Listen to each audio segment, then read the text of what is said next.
We're going to start off in Eau Claire, Wisconsin, where the Axemen are playing their first ever home game. Joel Shaw explodes through the line of scrimmage and starts the scoring early for the Axemen. 6-0 early for the hometown team.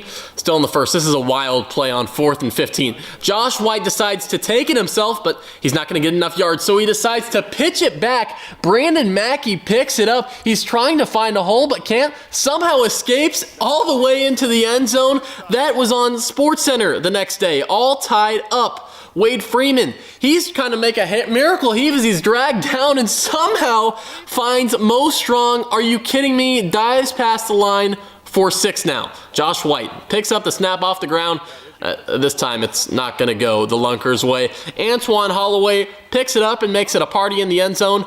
18 all tied up at the half. Joel Shaw working out of the Wildcat. He's going to take it in for his second score of the game. 1-point conversion highlight now. Shaw gets stripped, and then Patrick McSweeney is going to pick it up. He's going to get driven back, somehow escapes and fires a chest pass to Devon Ford, who wrestles away from the defense to convert. 3rd now. They're going to fake the counter, and then that play goes right to Pat McSweeney. A little Kelsey-esque for the Axemen. Now, the Axemen up 5 with 5 seconds left. Ozarks trying to replicate last week's miracle heave in the last seconds. White gets drilled, and then Shaq Currington seals the deal for Eau Claire.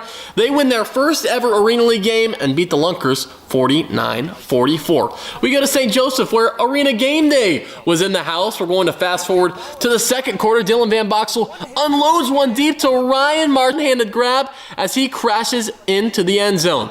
Besides that, it was all Duluth, though, in the first. 27-12 going into the break, and Duluth would. Early in the third, Hassan Brockman pops it up over to Ladarian McAllister, 33-12. But that's when Angelo Trujillo comes in at quarterback for the Goats. He can run it, and we'd see a little later. He can. Joseph mounting a comeback, and he cuts it to a 1-score game. Pass to Adrian Tolbert. St. Joe trails 39-31. Javante Johnson pass intercepted. Do it myself. Helps himself out on both sides of the ball. 4th quarter now. 30 seconds left. 46-39 Duluth. Trujillo dishes it out to Tolbert, who rumbles his way into the end zone to make it a 1-point game, and the crowd is going nuts. Do you go for the win or do you go for the tie? He plays it safe and goes for the 1 to force overtime.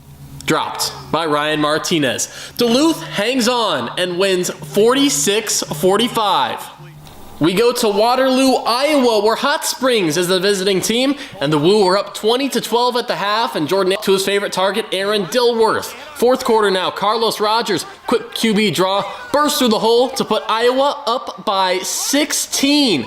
4th quarter still. Ambrose connects again with Dilworth. They're trying to mount a comeback, flipping over the wall, but it was really all Iowa in this game. Under 2 minutes to go, and the Woo seal the deal. Rogers to Jeff Mack in the back of the end zone. Do a little dance for good measure. The Woo get their first win of the season, 44-26 over the Wise Guys.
Okay, turn it up, KD.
The Chippewa Valley, Leader Telegram delivers the stories that matter, from local updates to sports coverage.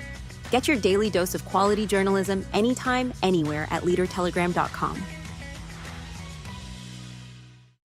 Applebee's All You Can Eat is back, featuring the chicken tenders you've always loved, plus double crunch shrimp and riblets, all served unlimited for just $15.99, only at Applebee's.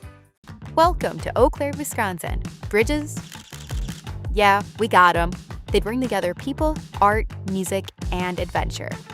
Whether you're chasing dreamy trails, singing along at music festivals, knocking down the kingpin on a coup pitch, or experiencing the true flavor of Eau Claire at a farm-to-table restaurant, Eau Claire is always ready to surprise you. So while you're here, cross into something new. And when you're ready to explore, we'll be right where the rivers meet.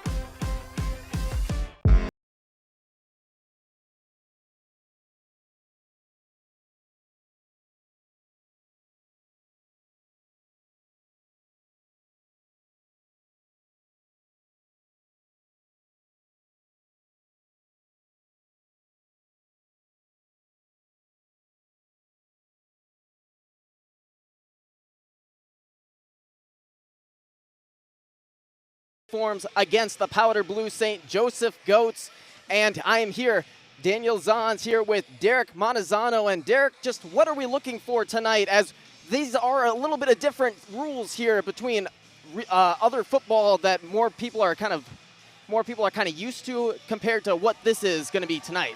Well, for example, it's a 50-yard field. It's a much shorter field. Obviously, padded walls instead of out of bounds that players can go flying over to make big catches.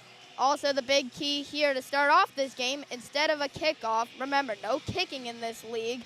They, straight out of recess football, fling the ball to the other team. So that's what the Eau Claire Axemen will get going to start this game off. And here we go, ready for the throw off here are your Eau Claire Axemen. There it goes. Return now. Otis Odom getting that close to the 20-yard line. Pretty good field position there for the St. Joseph's Goats coming into this one. Your Eau Claire Axemen got a win last weekend. Really hoping to continue that trend here tonight. Just what are we kind of looking here, Derek, if you're trying to secure a win, if you're the Eau Claire Axemen? Well, obviously, you're coming off that nail-biter against the Ozark Lunkers last week. The key to them is, are they going to be able to get the offense going? We saw them struggle with that in week 1 of getting going against Hot Springs. They were able to get going against Ozarks, and they ended up winning. And there we see Jarius Burnett taking the first carry of the game, and they go quickly to the line here. Remember, this is a very fast-paced game. Back to the lineup, got a couple of yards on that play. Good solid gain, second down. Back to pass, Angelo Trulio, and that is incomplete. Could not get enough mustard on that one. That's gonna send it right back to a third down for the St. Joseph Goats. Yeah, end up throwing it behind Otis Odom there, as Odom was cutting across the field and just ended up missing him. And here we go again. Trulio takes the snap in the backfield, runs it up, Gets a couple more yards and just barely gets that first down. Maybe a little yard more than he had thought. And remember, for these new rules, you have to stay in between those hash marks if you want to be considered a runner. Yeah, so a lot to look for in this league, especially for a quarterback trying to run the ball. So if he goes back and he's looking to pass, he has to stay within those hash marks to make a run forward. And there we go. Big boulder truck there by Jarius Burnett, getting some more yards, and that's going to be second down there as they get close to striking distance. Yeah, nice 4-yard run there by Burnett coming to the near side. Trulio in the back, looking. He's outside the hash marks, and he's just going to throw it away. And that was a smart decision by him. If he tried passing it out of there, he was beyond those hash marks. So as they set back up again. Yeah, he could not run out of that because he had left the hash mark, so he tried to dump it off to Jamal Williams, but could not connect. Throw it. What a sidearm over the middle.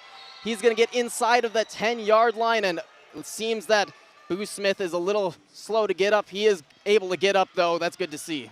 Yeah, Boo Smith, he's been a big player for them, especially in the receiving game, so expect to see a lot from him. And there we go.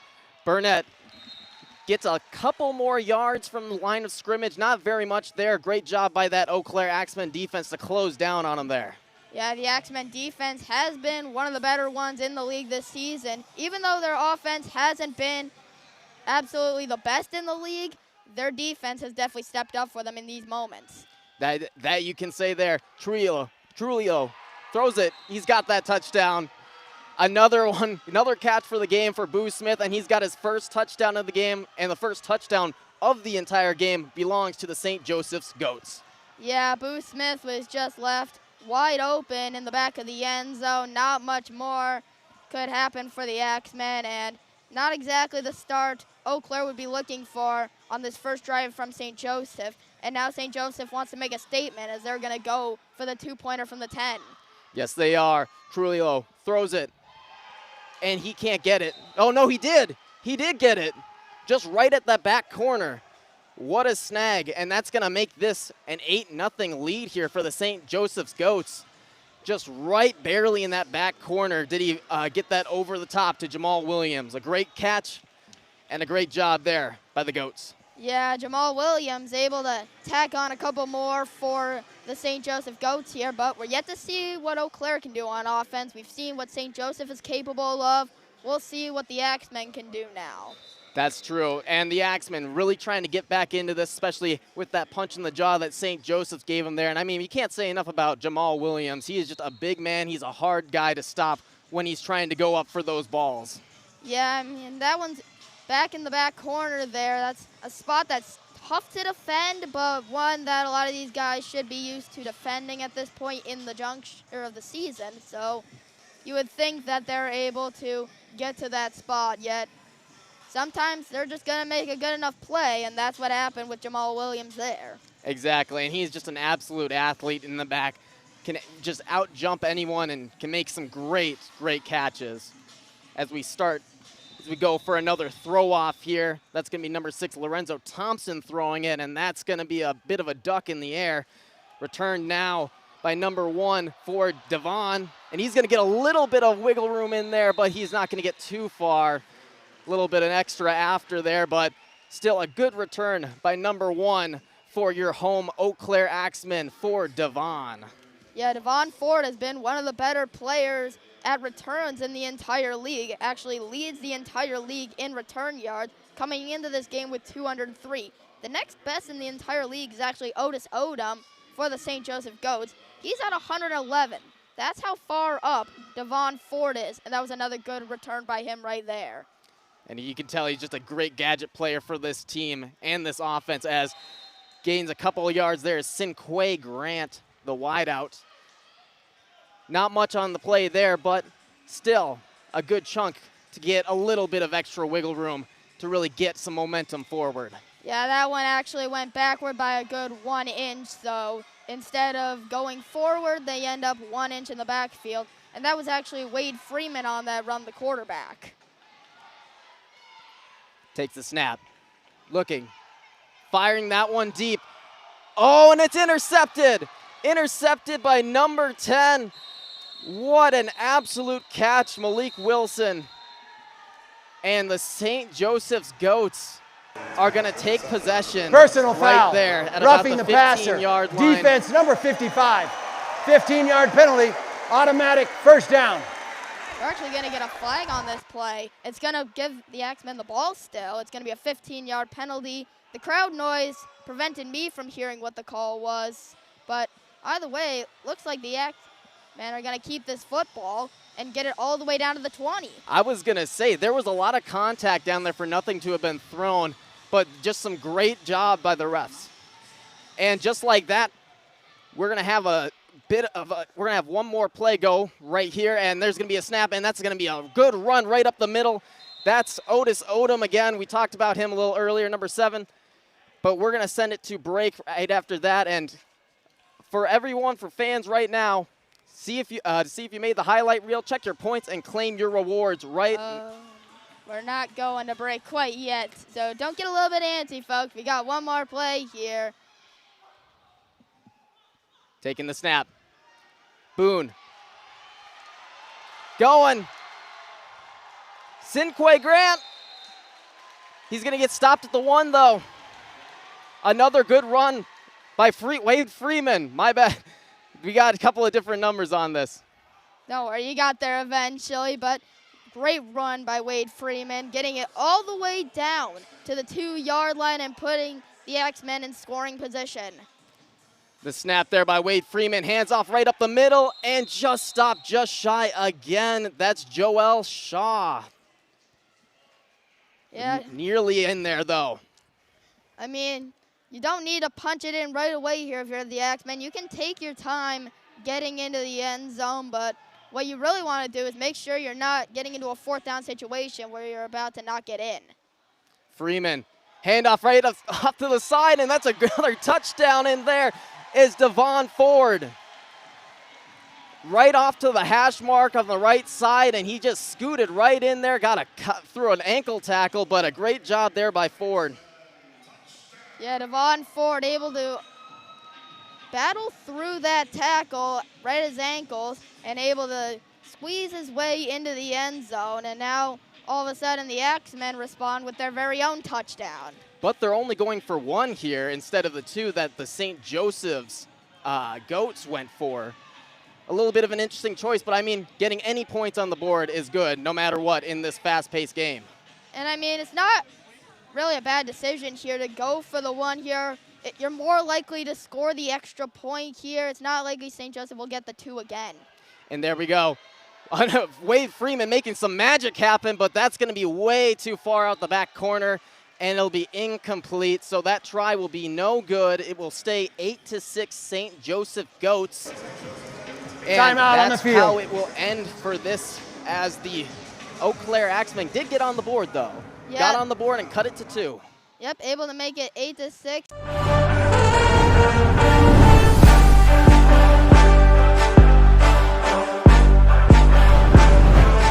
We don't take no L.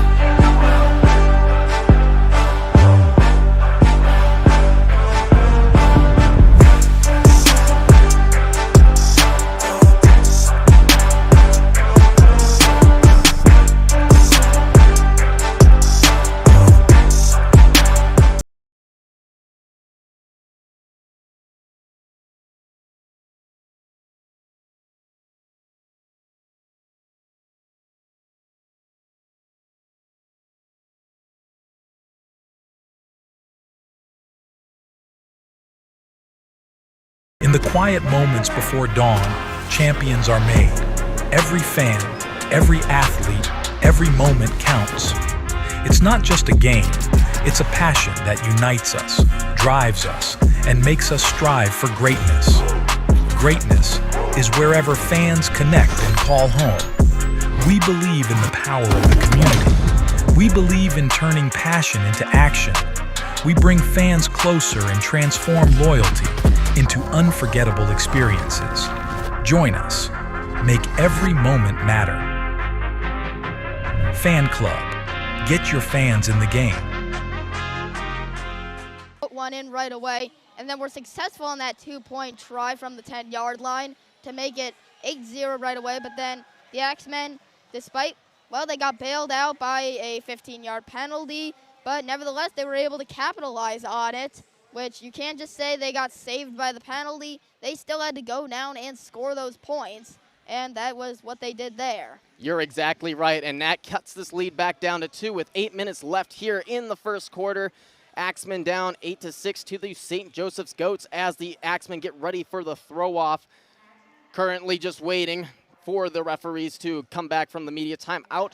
But regardless, this game has been very interesting just from the start. Very quick, already off to the races with the scoring, and that's kind of what you got to expect with this 7-on-7 football. There's going to be more chances to score. There's going to be a lot more action. There's going to be a lot more fast-paced movement, and that's kind of what you get from not having a kicker on the field. You don't have that kind of slowdown. Yeah, no team is really trying to play it safe at any point because the only way you can score is getting the ball into the end zone. You can't stall out at like the 15-yard line here and then get set to kick a field goal. You got to go down and you got to get into the end zone, and that's just what it is in this league. You just got to, your offense has to get the ball across the goal line. Exactly, and that's just exactly part of this game. That's what makes it really exciting is there is no second chance to really go down, get that field goal. You got to get that touchdown. You have to get that score, no matter if it's, and even then, once you get that touchdown, you have to go again. It's going to be like another 2-point try. It just depends on which distance your team decides is going to be best for your scoring needs right then and there. And I felt like that was an interesting decision from the Eau Claire Axemen to go for that 1-point try. But still, in the end, you're still in this game because you got that touchdown. Yeah, it's not freaking. You may be down 2 points right now, but the least you can score on a possession is 6, so. And here we go with that throw-off again. Returnable, a good return inside by Otis Odom, the wide receiver. He's going to get close to that 15-yard line, and I believe they're going to mark him right at that 15. Yes, they are. Another good start for them. I mean, there's a reason why Otis Odom is second in the league, only behind Devon Ford in return yards. He's been able to get that extra 2-3 yards after contact, which has been key to getting the Goats some good field position, starting at their own 15. You're absolutely right. And there they send Booth Smith in motion. Back to pass outside the pocket, and he's going to get number 5, Ryan Martinez, on that. A bullet of a pass by Angelo Trujillo, the quarterback for the St. Joseph Goats. That's going to get them to the 20-yard line in Eau Claire Axemen territory here with 7:19 to go and counting on the clock.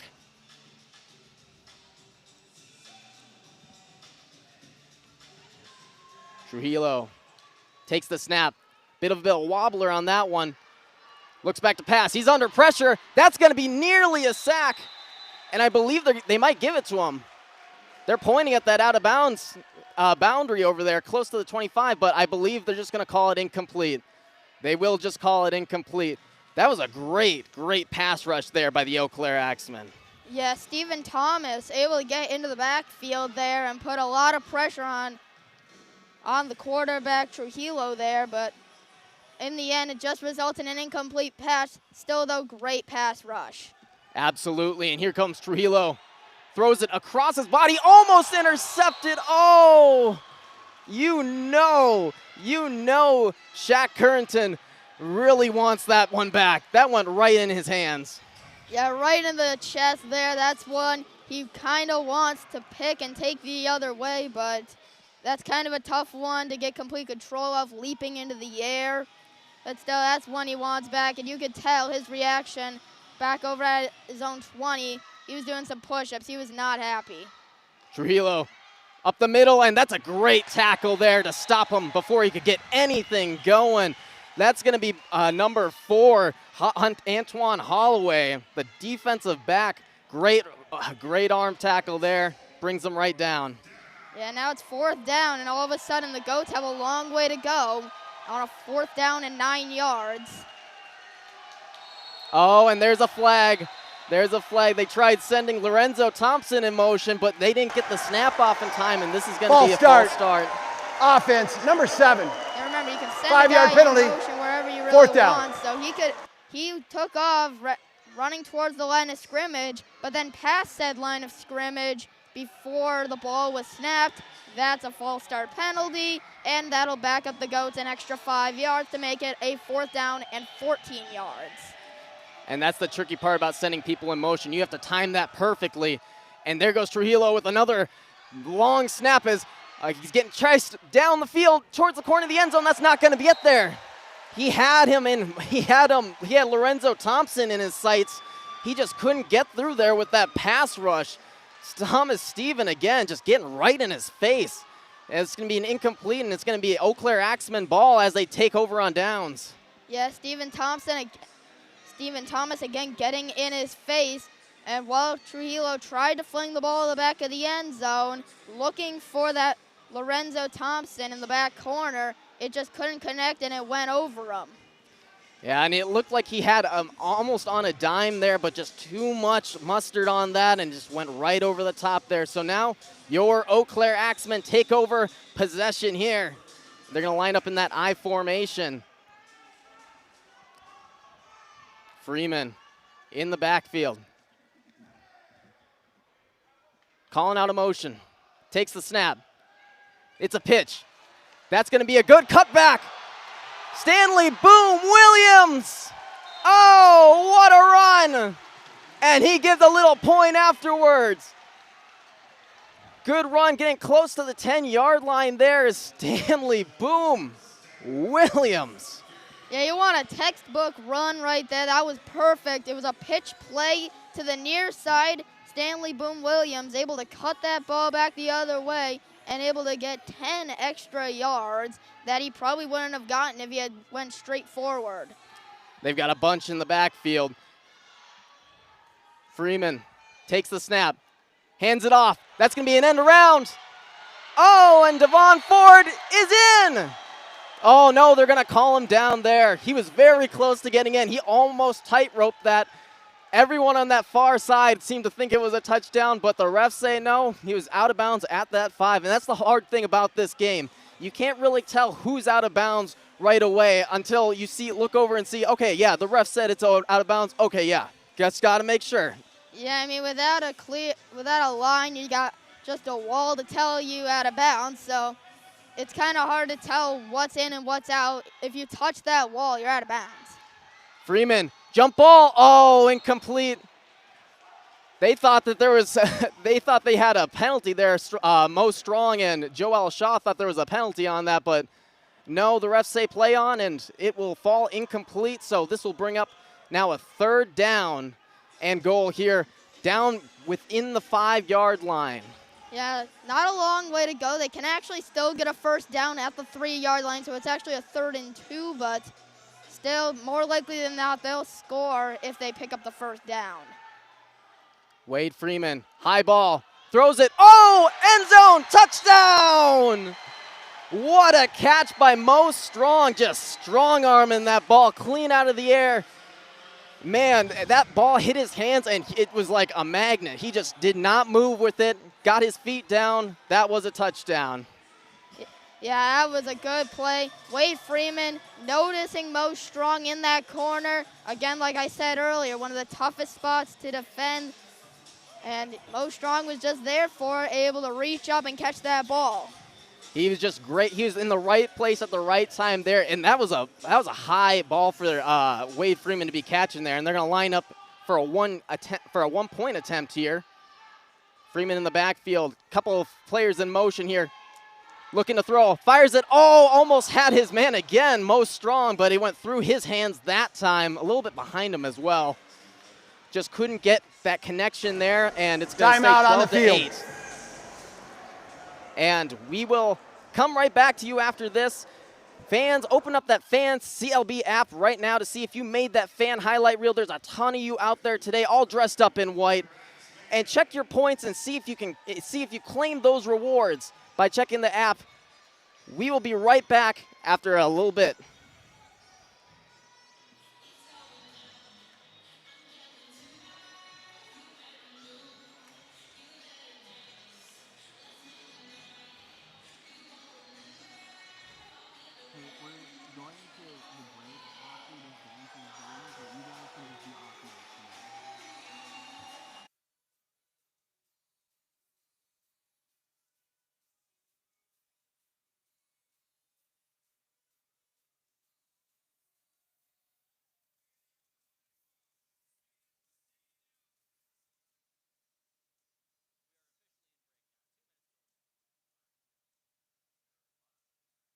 Gotcha. Thank you.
And welcome back to the Sonnentag Center. Your Eau Claire Axemen currently leading the St. Joseph Goats 12-8 here with 2:14 to go and counting as the throw-off begins. Sending it down the field to number 7, Otis Odom. He's going to get a return back. He's got a good solid return towards the midfield marker at the 25, and that's going to set up the St. Joseph Goats again. But we'll see what happens. Last time they weren't able to really get much going on the ground on their offensive possession. However, that was a really good start for them. They really needed a return like that one. Yeah, I mean, you go from up 8-0 to giving up back-to-back touchdowns to the Axemen. You're going to want to find a counter, and with that Otis Odom return right there, putting you at midfield, you've got a great chance to capitalize if you're the Goats. Here we go. Trujillo throws it to that sideline. That's going to be a cut up the middle there from number 7, I should say, Otis Odom. And Otis Odom's been making a name for himself this game as he continues his onslaught. Trujillo in the backfield. Oh, that's going to be a fumble, and it's going to end up in the hands of number 4 for the Axemen, all the way down to the sideline. Did he get in? He did. Oh, man. Antoine Holloway, the scoop and score all the way for a touchdown. Axemen, another one on the board. Well, that snapping had been suspect for the St. Joseph Goats really all day. Oscar Scott had been putting that ball a little bit high every single time to Angelo Trujillo, but it was about time one of them just fell out of his hands, and Antoine Holloway was there to take it to the house. And you can say that again. I mean, we were talking about just how frequently that snap had been high on him. It was just a matter of time until that went around. Here we go. They're going to take it an extra point here at the 10, which means they're going for 2 here after being up 18-8 right now. Motion. Devon Ford. Freeman towards the end zone, and that's going to be an incomplete pass. Defended very well on that play by Clarence Taylor. And you could just tell from that body attitude there at the end, the St. Joseph's Goats are just beside themselves with that last possession. I mean, talk about just a nightmare for the Goats. Yeah, you get that great return from Otis Odom. You start to get a little momentum going the other way, and that's really when the fumbles always strike at the worst time possible.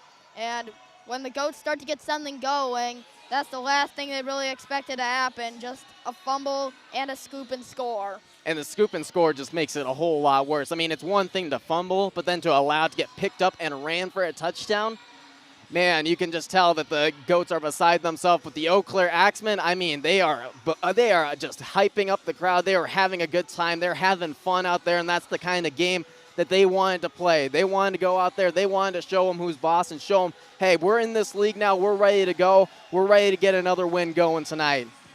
Yeah, this team, they've come out ready to play today. They have not come out slow. 3 touchdowns already here in this first quarter, and well, while we're near the end of this first quarter with 41 seconds left, it has been a game where the Axemen have been really in control since that first St. Joseph possession. Here we go with the throw off.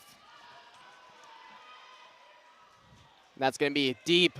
Mo Strong throws that all the way across, and that's going to be Otis Odom. He's going to try and get another return going. He spins around, almost got out of it, but a great wrap-up and great tackle by Stanley. Boom. Williams. And here we go with the St. Joseph Goats getting it right at the 15, so not really quite the return as that Otis Odom had last time, but still a decent return nonetheless. Yeah, with 30 seconds left in this quarter, we can expect this drive to continue, barring any turnovers here. We can expect this drive to continue into the second quarter. Trujillo throws it to the sideline again, and that's all tipped up in the air, but no one was in sight, so no one could go for that interception. Another ball that seems to hit the hands of the receiver, but just could not corral it again, and almost an interception at that, too. If there was just anyone in that area, that could have been a pick. Yeah, Otis Odom had that ball slip right through his hands, and that's one he might want back. That is the end of the first quarter. And it appears the coach has called timeout for the Eau Claire Axemen, and we are going to take a timeout for them as well. Watching them all kind of huddle up here, and we can talk a little bit more about just kind of what we've been seeing here. I mean, you already had mentioned it here as we send it to the quarter timeout here. This season, gear up with EWBco, your go-to for camouflage and outdoor apparel, built for the hunt and beyond. Shop now at www.ewbco.shop. Hey, it's Bob with Culligan Water. Your family deserves the best water, and Culligan is here to help. No matter the quality, no matter the source, if you want better water that's crisp, clean, soft, and delicious, Culligan can make it happen. We'll test your water, determine the issues, and provide you with a customized treatment solution to suit your needs. Contact Culligan today to receive your free water analysis. Ricky Dean's is St. Joe's headquarters for family fun. Test your skills at mini golf, swing in the batting cages, and reach for the sky up the rock wall, all while enjoying a cold beverage and food. Only at Ricky Dean's, the fun place to go in St. Joe. All new, all fun, all affordable, nowhere else local. Your family will find a whole new world of fun when you enter. Come visit Ricky Dean's, the fun place to go in St. Joe. Tell the fans it's a whiteout day. They will come ready. They've got a lot of people over across from us specifically wearing a lot of white shirts. A lot of Eau Claire Axemen jerseys are being shown around. So a lot of support for this Eau Claire Axemen team. And that's what we love to see is your Eau Claire Axemen team comes to play. Great. Let's get everyone out here. Let's get the fans out here. Let's get the family out here, and let's have a great Saturday night enjoying watching some football here. I mean, it's a gloomy, rainy day out anyway. What are you doing? Come on out. Come over to the Sonantec and have a good time. I love our mascot that we have down there, too. He's just been kind of a hype-up guy, just kind of getting all around. He's got the axe. He's got the whole thing going. He's exactly what the Eau Claire Axemen football is all about here as Eau Claire gets right back onto the field, kind of ready to start this second quarter here. Yeah, I always love Ollie the Ox being over. You can't see him right now on your video, but he's over on what is now the Axemen defending end zone area. So keep your eye out for him once the camera pans over to him at some point, preferably not when St. Joseph starts driving. Yeah, as that snap nearly got away from Trujillo again. Dancing in the backfield. He's looking around. He came all the way around to the other side of the field. He's trying to throw that away, and that's way into the stands. Almost a diving catch there made, but that was way out there. So nothing doing for the St. Joseph's Goats, and that's going to be another incompletion.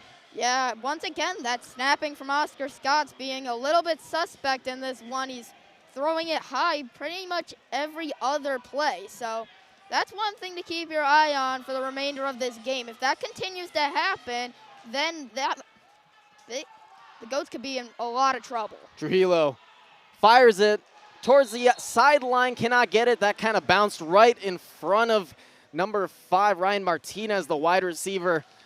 Just could not get a good handle on that. Another kind of close. It wasn't as high as the other ones where he kind of got it down a little bit more on that snap, but still, it's hard to really adjust when it's an St. Joseph has elected to surrender. It'll be first down and 10 at the 15-yard line, Eau Claire. And so this is going to be a turnover on downs as the Eau Claire Axemen are going to regain possession there. They're going to take it at the 15. It's going to be going the long side of the field.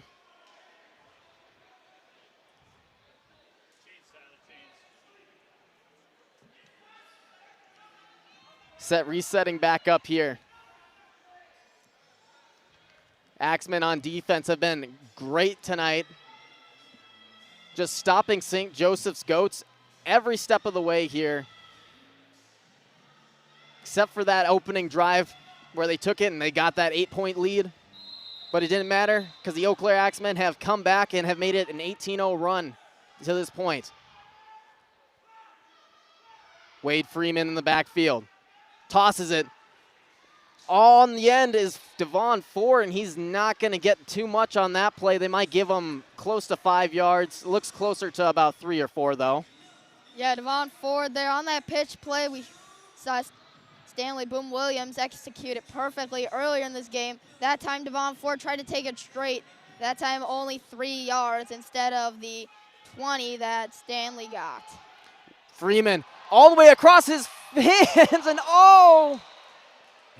right through the hands of Mo Strong, but great coverage there on the play by 26 Jalen Knox to really get in his face and not really allow a clear catch. That's going to bring up third down. Yeah, that's a one-on-one 50-50 play there. Mo Strong going with Jalen Knox. They're both running face-to-face, going to the end zone, and that can go either way. And in that situation, Mo Strong ended up being the loser, and it ended up going Jalen Knox's way as he knocked it down. Freeman throws it towards that sideline. He's going to get close to the first down. There is Mo Strong, but can't get too close. He's almost got that first down. It's going to be bringing up a fourth down, I believe, unless they give it to him. No, they will not. They are going to say just a yard shy. And it's a big 4th and 1 here for the Axemen. They've got a chance to really break this one open. If they can get this 4th and 1 here and get another drive going, they've got a chance to pull away. But if they stall out here, it gets great field position to the St. Joseph Goats. That's your right. Freeman in the backfield. 12 minutes to go and counting. 18-8 lead for the Axemen. Another toss to the right side. Cut back. Oh, he's going to get that corner, and he might just have it. They're going to give it to him. That's going to be a first down for Austin Batcher. What a great cutback by him. To see that side of the field was completely covered on the right side and then turn back to the left hash mark and get that first down. That's the kind of spirit you need on an Eau Claire Axemen football team. Yeah, the vision by Batcher there, just to notice all of this space on the near side. And with the need of just 1 yard, he got plenty more than that. And that's going to be a wildcat kind of handoff, and it'll be Batcher, and he's going to lose some yards on that one, maybe a 2 or 3 on that. Not really much going on there. They kind of did a little bit of a Joel Shaw handoff, but couldn't get too much as the chains fall down. Yeah, so now a 2nd down and a long way to go as they've now fallen behind the initial line of scrimmage at, we'll call it 2nd down and 11 from what I can see. 10:45 to go. Wildcat position again, and this one's going to be almost another fumbled snap, but it's going to be wrapped up and taken down there. Joel Shaw had it. He somehow corralled it in the backfield. It looked like he was going to lose it. However, he was able to regain it. It's going to be a massive loss, though. That's going to back him up all the way close towards that 13 to 12 yard line. 3rd down. Well, remember, in their last game against Ozarks, they were on a 4th down and 25 when they had that game-winning play. So don't forget, they're very capable of picking up these big plays, especially on 4th down in a big situation. And this one being 3rd down, it just gives you another chance right here. Freeman, back to throw, fires that one deep, and oh, no one down, close towards the end zone. That's going to land incomplete, and here we go again. This might be another 4th and 20 try here as we have 4th down with that missed throw by Wade Freeman. Yeah, it looked like he was going for most strong. Eau Claire has elected to surrender. It'll be 1st and 10 at the 15-yard line, St. Joseph. And just a bit too far out of his reach. Just a little bit too much air under that one as we flip fields here, or flip sides of the fields, I should say. Nearly again, getting really close with some of those catches, but just too much on them. Freeman's had a few of those where it's looked like, oh man, that's almost right into the hands, right into the bread basket of their Eau Claire wideout, but just right too far over the top, and just another incompletion as this turns around this team. Handoff there as that'll be number 2, Trujillo, getting a little bit of yards on that play. May have actually lost a yard. Yeah, a little pitch play there, actually. Trujillo pitched it to Martinez, and then Martinez gave it right back to Trujillo, but they end up gaining just 1 yard out of all of it. A whole lot of nothing on that one. Trujillo back to throw. Fires it, almost intercepted. Right through the hands of Holloway.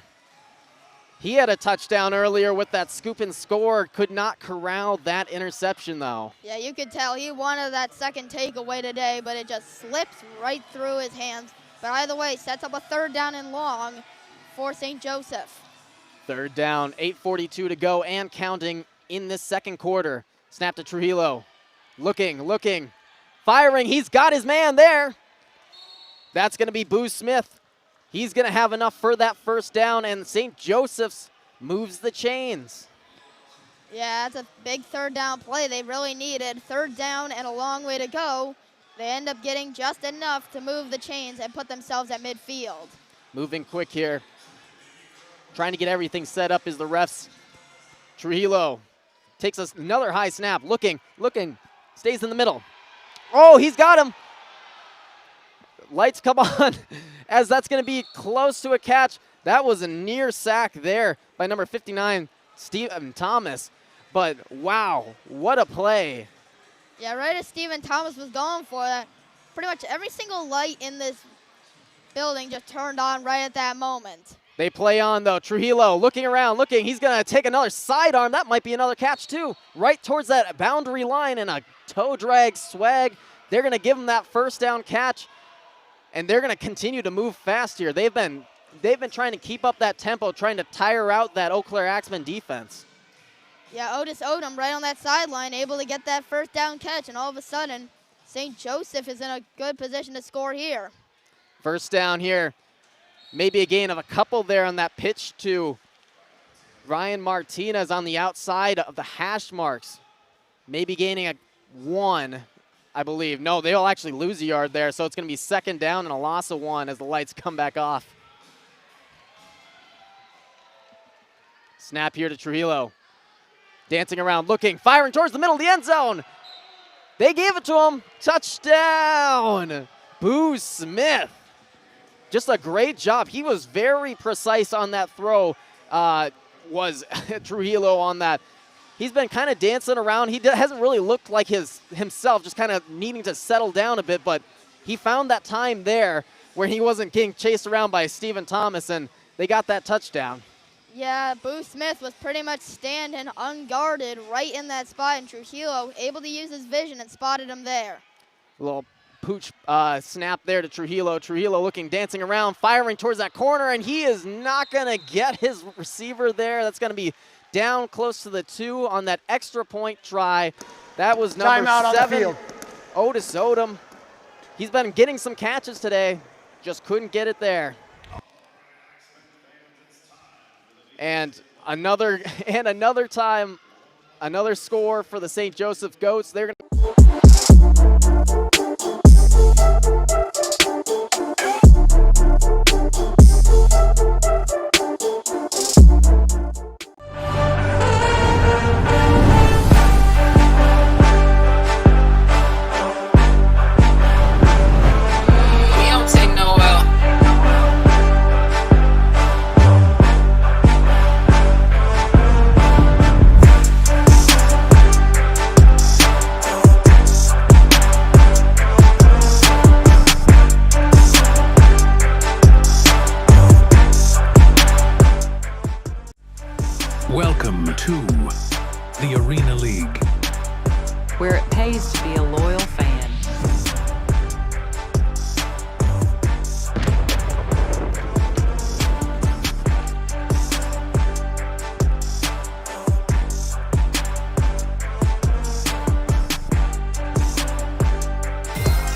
And here we go. Welcome back to the Sonnentag Center. Your Eau Claire Axemen currently leading 18-14 after the St. Joseph's Goats came down the field and cut that lead from 18-8 to 18-14 here in the second quarter. Derek Montezano and Daniel Zons on the call with you here today as we get ready for a throw-off again, this time by the St. Joseph's Goats. And that one spiral a little bit better on it. Axemen returning here. Devon Ford cuts up the middle. He's got some good blocking. He's going to make it around that right side. Oh, and just got barely pushed out of bounds there. Well, I guess you could say inbounds. He ran into the pad. That's something different about what this game is now. You get pushed into the pad, you're out of bounds, and that's what happened to Devon Ford, but still a good return regardless. Yeah, I talk about it so much. Devon Ford being really the best returner in the entire league, and he's not proving it wrong by any means today. He is continuing to get big return after big return, getting it to about the 20 of the Axemen to midfield consistently, this time to the 20 of St. Joseph. He's been very mobile, very active for them today as he goes in motion.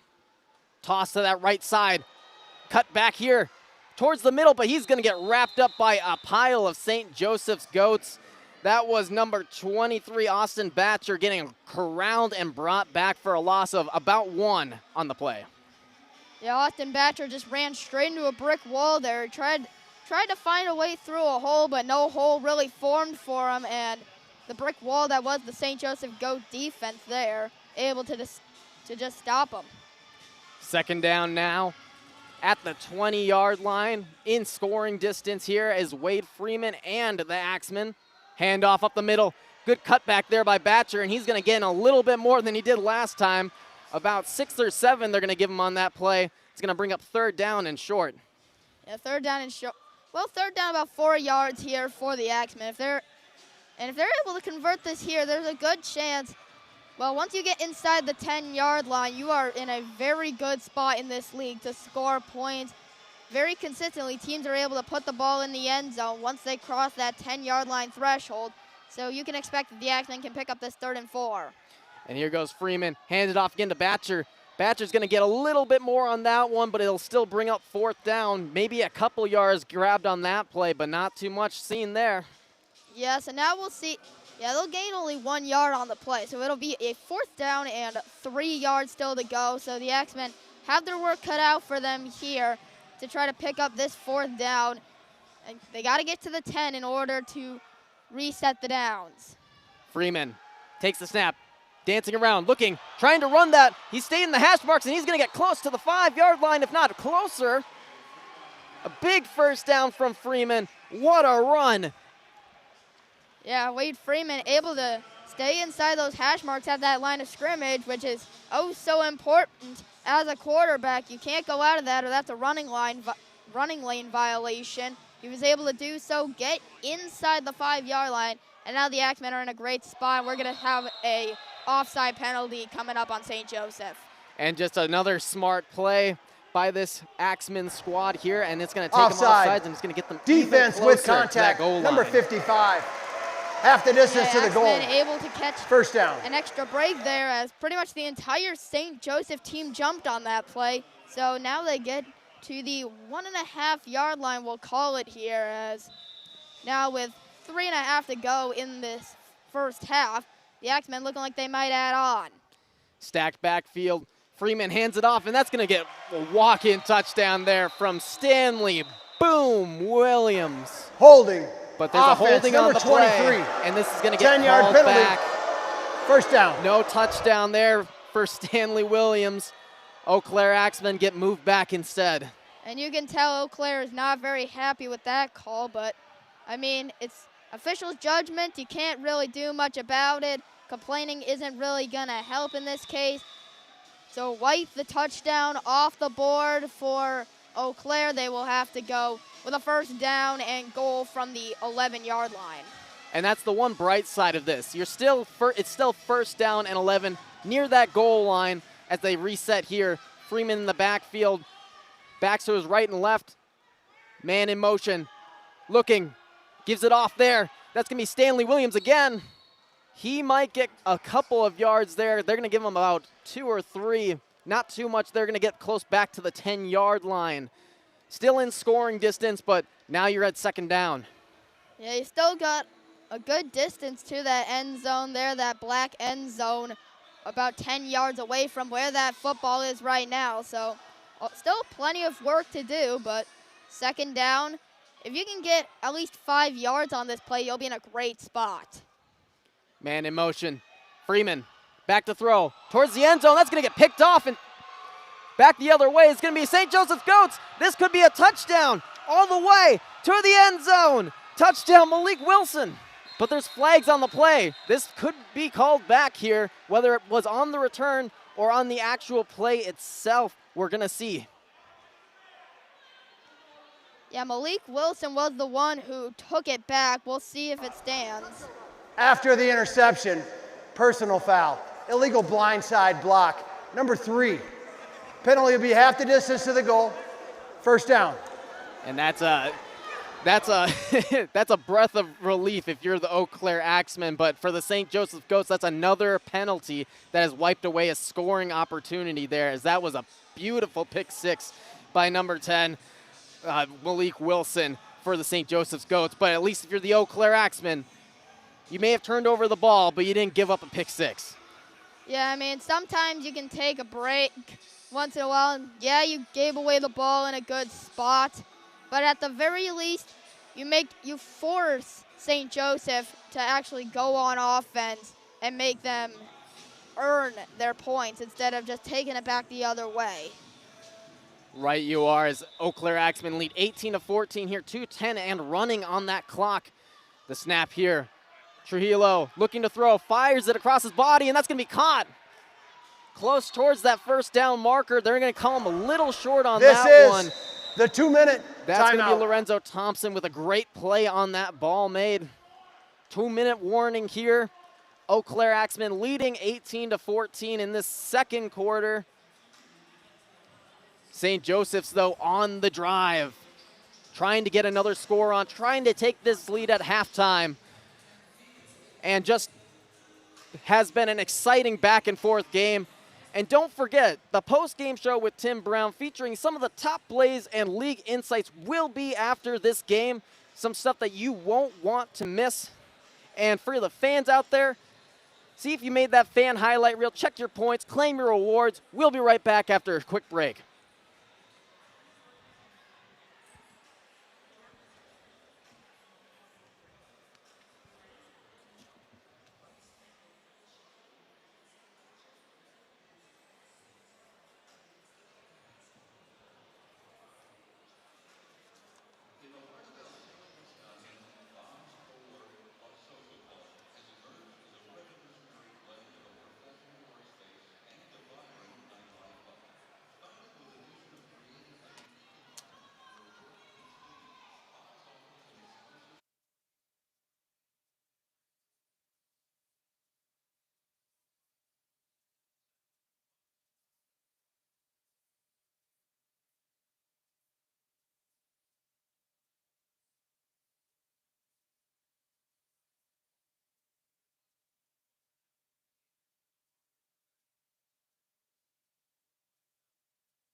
Gotcha.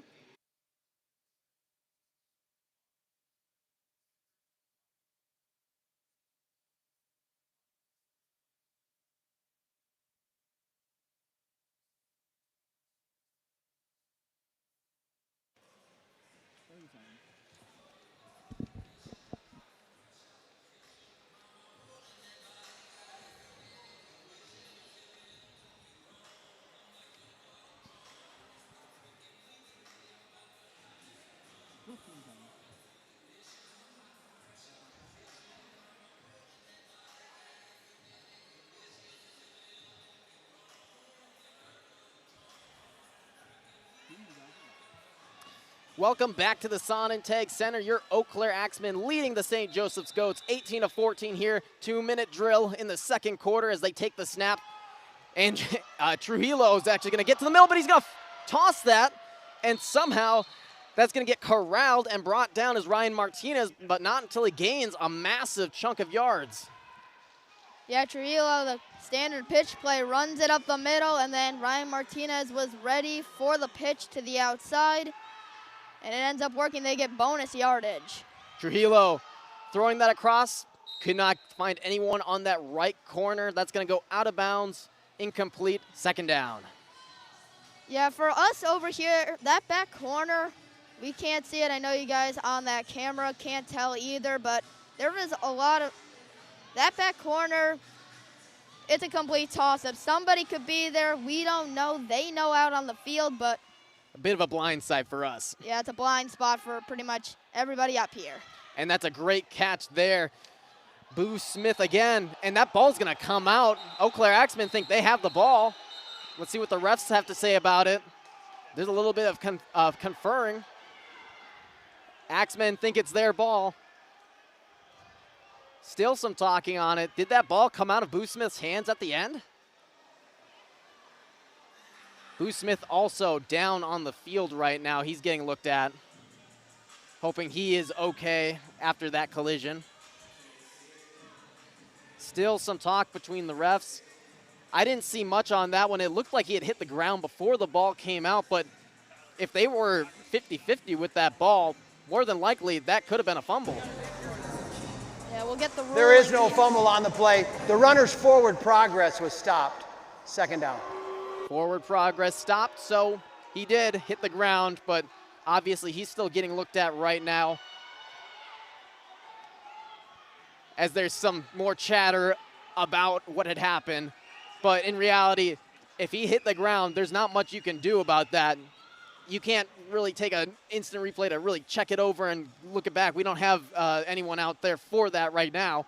However, it looked pretty clear to me, at least, that it looked like his back hit the ground and then the ball came up. Yeah, from what I see up here, I don't think this is a very challenge-worthy play here. Forward progress is not a challengeable think they would situation. not challenge this. Second down. All right, yeah.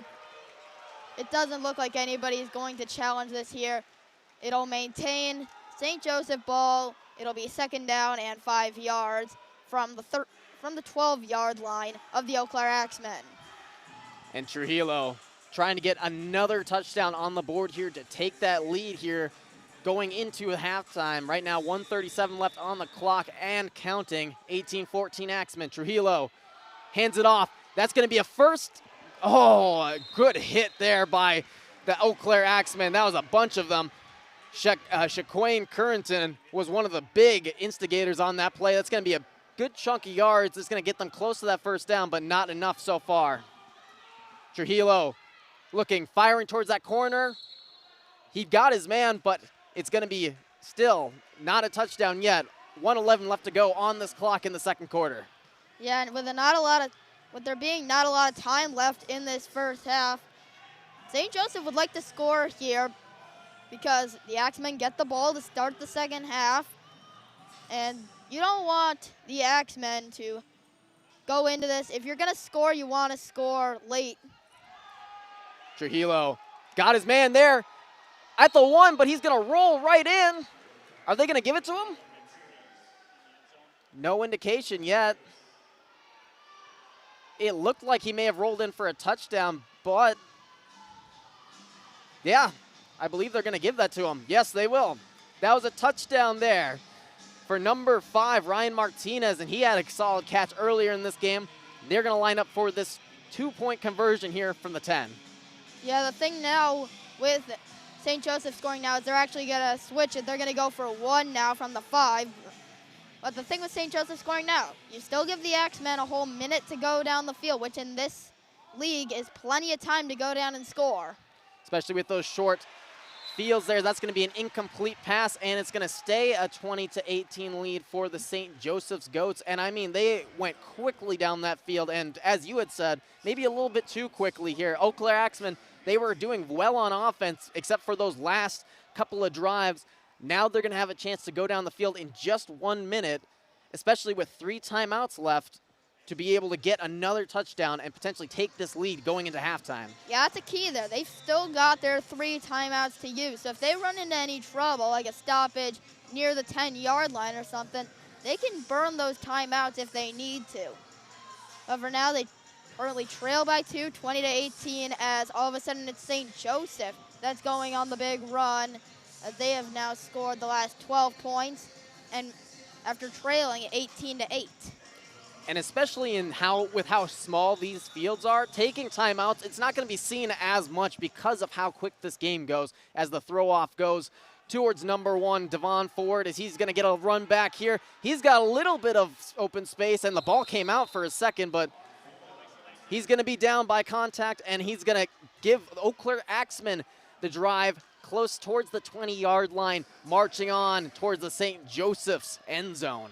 Yeah, Devon Ford ended up losing his helmet on that play at the 18-yard line. Just went down, the thing popped right off his head. Either way, he's fine over there, so nothing to be too concerned about there, just helmet goes flying off. Freeman, that handoff to the guy we were just talking about, and he's going to get dropped for a big loss there, close to a 5-yard loss for the man Devon Ford on that play. 46 seconds and counting now. This is where you'd see some of the timeouts taken, but they're not taking any right now. 40 seconds and ticking. 18-20 is the score. St. Joseph's leading. Now at the 30-second mark, Freeman got hit from behind. That ball sails. Oh, and it goes right out of the hands of Mo Strong. Very, very close to a big-time play, but just could not corral it on that one. Yeah, Mo Strong, that's a common occurrence we see when the Axemen are down in these big plays. We tend to see Mo Strong run on that streak route, going downfield, and a lot of times just not quite connecting with him. So, but I know one of these times that play is going to connect, and they're going to get that big play to the end zone. One of these times, it's just got to go their way. They've been very, very close on a few of those connections, and I believe they're going to take a timeout. Timeout, here. St. Joseph. They are. They're it's first of the half. St. Joseph's, though, that actually calls a timeout. Obviously not liking what they were seeing on defense there. 26 seconds left to go in this second quarter. 20-18. St. Joseph's leading on this one. Kind of getting a little bit of a substitution going here. Just get a little better defensive personnel out on the field. Remember, this is 7-on-7, so a lot of these players are playing both sides. A lot of these players are going to get tired during this game. It's very fast-paced. There's a lot of bodies. Even though it's only 7-on-7, there's still a lot of bodies involved in this game. Yes, there's a lot of room to go. There's still plenty of room to move around with, but still 7-on-7 in this space in football is still a lot of contacts going to go down, and that means a lot of guys are going to get tired, and that's just the thing with this sport. So the key is going to be maintaining your energy throughout the game. Who's going to do it the best? Said it very well. Wade Freeman on third down and long throws that one deep, and it's caught! And what did you say? You spoke it into existence. 20 seconds to go and a touchdown there on the connection to Mo Strong from Wade Freeman. What a dime. Well, did I or did I not say it was bound to work one of these times? That's it right there. Mo Strong going on the streak route, ends up connecting on the 50-50 ball. And just like that, the Axemen go from their own territory into the end zone. And now it looks like they want to go make a statement and go up by 6 here with the 2-point play, which, remember, they get the ball to start the second half. If they can go up by 6 here and then go on the next drive, which first they got to prevent St. Joseph from scoring in 20 seconds, but if they're able to get this 2, go up by 6, and then go down and score another touchdown, all of a sudden they're up 2 touchdowns in this game. And especially at home, that's a big statement to make. The throw here by Freeman. He's looking around. He's dancing. He found his man wide open in the middle. That's Devon Ford again. And that's going to give them a 6-point lead with 20 seconds to go. What a just very patient in the middle was Freeman to find his man, Devon Ford, for that 2-point conversion. Yeah, on these 2-point conversions, it's very important to not get too antsy and throw the ball away. Wade Freeman, calm and collected, ball getting chased around, he still was able to evade the sack and put the ball right into Devon Ford's breadbasket and ends up getting the extra 2 points for the Axemen. And as you said, that's going to be very important, especially if they can get into that half and get that second score to go back up 2 scores on them again. However, now they need to get that stop on defense. They've had some good stops here on defense recently. However, St. Joseph's, though, has been really clawing back into this one. They really need to be ready for this next drive. Yeah, this has been a game of runs. One team goes up. Well, it started with St. Joseph scoring the first 8, but then the Axemen responded with 18 straight. St. Joseph did get a 12-0 run, and that's really been the story of this game to this point. 26-20 right now, and the Axemen will throw the ball with Mo Strong. Will throw it down to Otis Odom for St. Joseph. Mo Strong with that strong arm, throwing that one deep. Bit of a duck, but it's going to be a returnable ball here. He's got to move on that side, a little bit of an extension past that 15, and that's going to be where they stop him. Otis Odom to that 15-yard line with 14 seconds to go in the second quarter. And if you're the St. Joseph's team, what do you need to do to get to that end zone before the half? Realistically here, they've got maybe 1 or 2 plays left in them. There's not a lot of time to really set up. They don't have time to set up a calm and collected drive because the Axemen burnt up really all that time. So now Kansas City, we'll see if they might just try to take this into the half. We'll see what they elect to do here. Especially since they gave up a defensive touchdown already. But they are not electing to do that. Instead, they're going to try and throw this ball and get something going. That's going to be tipped around and, oh, almost caught. Did he catch that? He may have caught that. He did catch that. He caught that at the 15-yard line. It got bobbled by about 3 different sets of hands. The ruling on the field is a completed and somehow catch. Landed Timeout, into the St. hands Joseph. there of Boo Smith. Their second of the They'll half. call that a completion right there at the 15, and they're in scoring distance with 4 seconds to go. Yeah, that's one thing that the Axemen really did not want to have happen there is that big play. They had a chance there to just put the game into the halftime break, but sometimes you're just a little bit unlucky. That one bounces around through a bunch of hands and lands right in favor of St. Joseph. Now they'll have really one more play here to punch the ball into the end zone. So we'll see what both teams elect to do here. St. Joseph obviously trying to, at the very least, level things going into the break. Eau Claire looking to, well, prevent them from leveling things.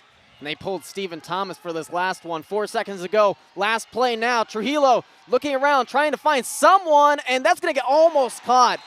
Almost caught. Went right into Lorenzo Thompson's hand, but knocked away. That is the end a great defensive of the first play half. by A.J. Brown Jr. Great job by number 28 there. Able to get big and strong and rip that thing right out of the hands of number 6, Lorenzo Thompson. A great job there by the defensive back. And talk about a way to go into the break for the Axemen, leading 26-20 now. You get the ball to start the second half. You've got a chance to really break this open in terms of, well, leading by a good amount. They have a chance to lead by 12, 13, or even 14 points by the time they're next.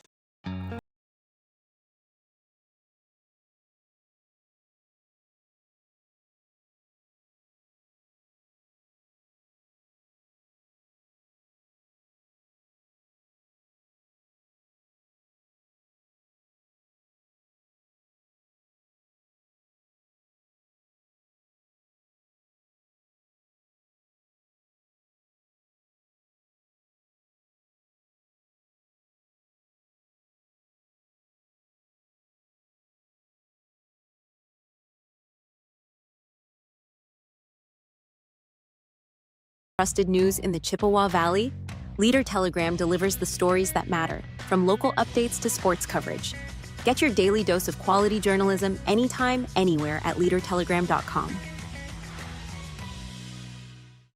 Applebee's All You Can Eat is back, featuring the chicken tenders you've always loved, plus double crunch shrimp and riblets. All served unlimited for just $15.99. Only at Applebee's. Welcome to Eau Claire, Wisconsin. Bridges? Yeah, we got them. They bring together people, art, music, and adventure. Whether you're chasing dreamy trails, singing along at music festivals, knocking down the kingpin on a coup pitch, or experiencing the true flavor of Eau Claire at a farm-to-table restaurant, Eau Claire is always ready to surprise you. So while you're here, cross into something new. And when you're ready to explore, we'll be right where the rivers meet. My name is Lee Hofer, and I work at Eau Claire LASIK, and I've been here for 25 years. I think there are a lot of rewarding things about having LASIK as a profession. Working with young people that have defined goals, people that are 60s and 70s, and they find benefits too. But I think it's just the personal encounters, meeting new people, and seeing how their life continues from there.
Welcome to the Arena League, where it pays to be a loyal fan.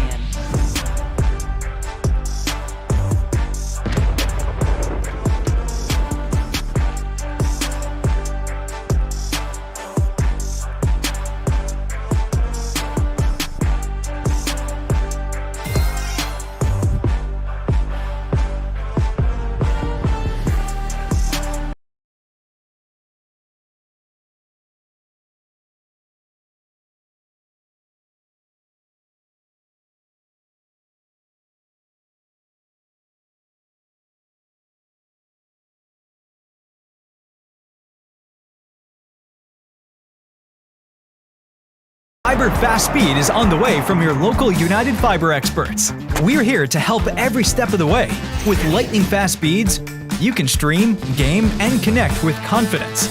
Experience the United difference for yourself today. Ricky Dean's is St. Joe's headquarters for family fun. Test your skills at mini golf, swing in the batting cages, and reach for the sky up the rock wall, all while enjoying a cold beverage and food. Only at Ricky Dean's, the fun place to go in St. Joe. All new, all fun, all affordable, nowhere else local. Your family will find a whole new world of fun when you enter. Come visit Ricky Dean's, the fun place to go in St. Joe.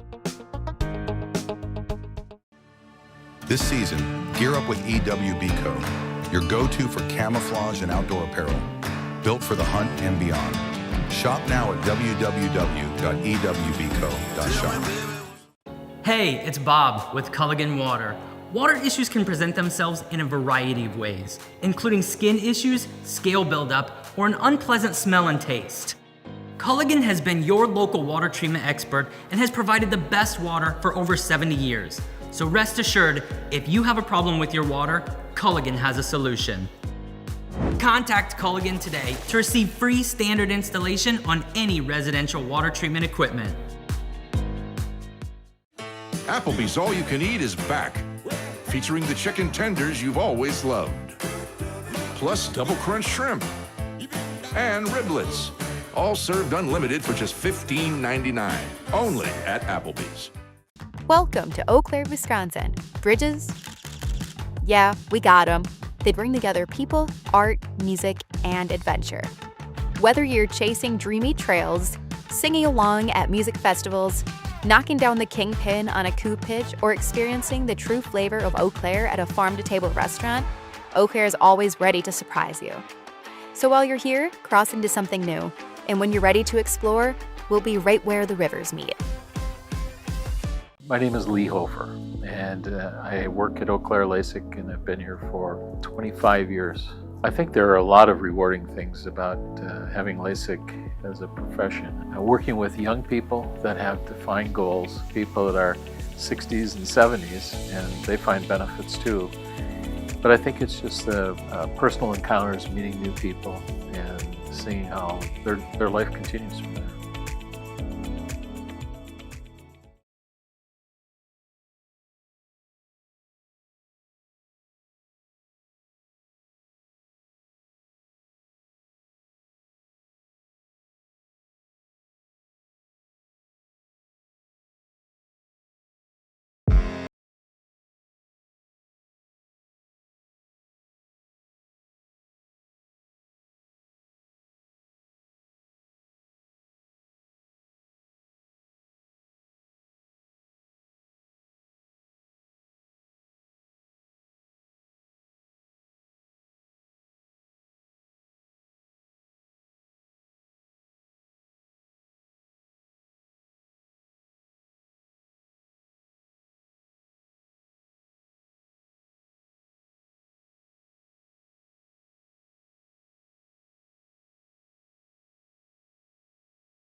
just checking how long till we got back?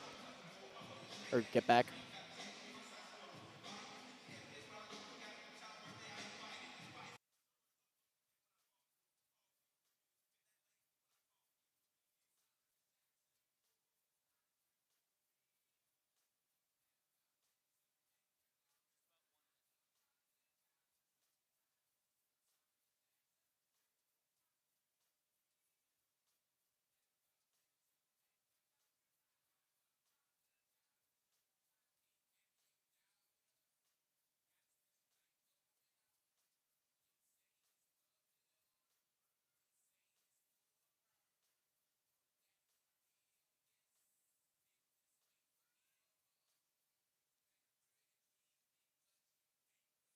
Into it.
You are all good. I was going to say the same thing.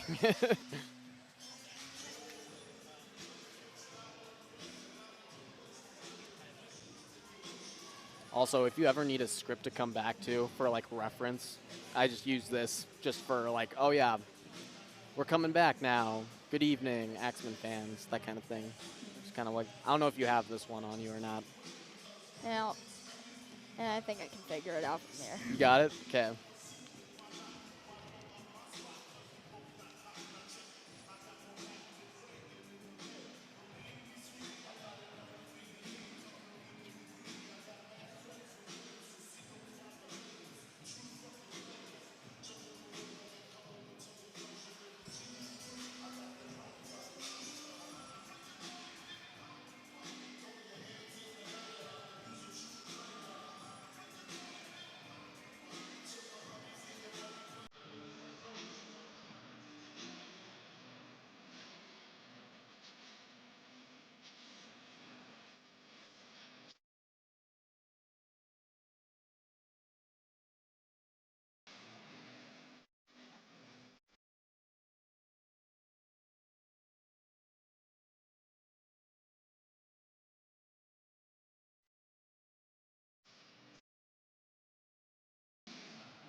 All right.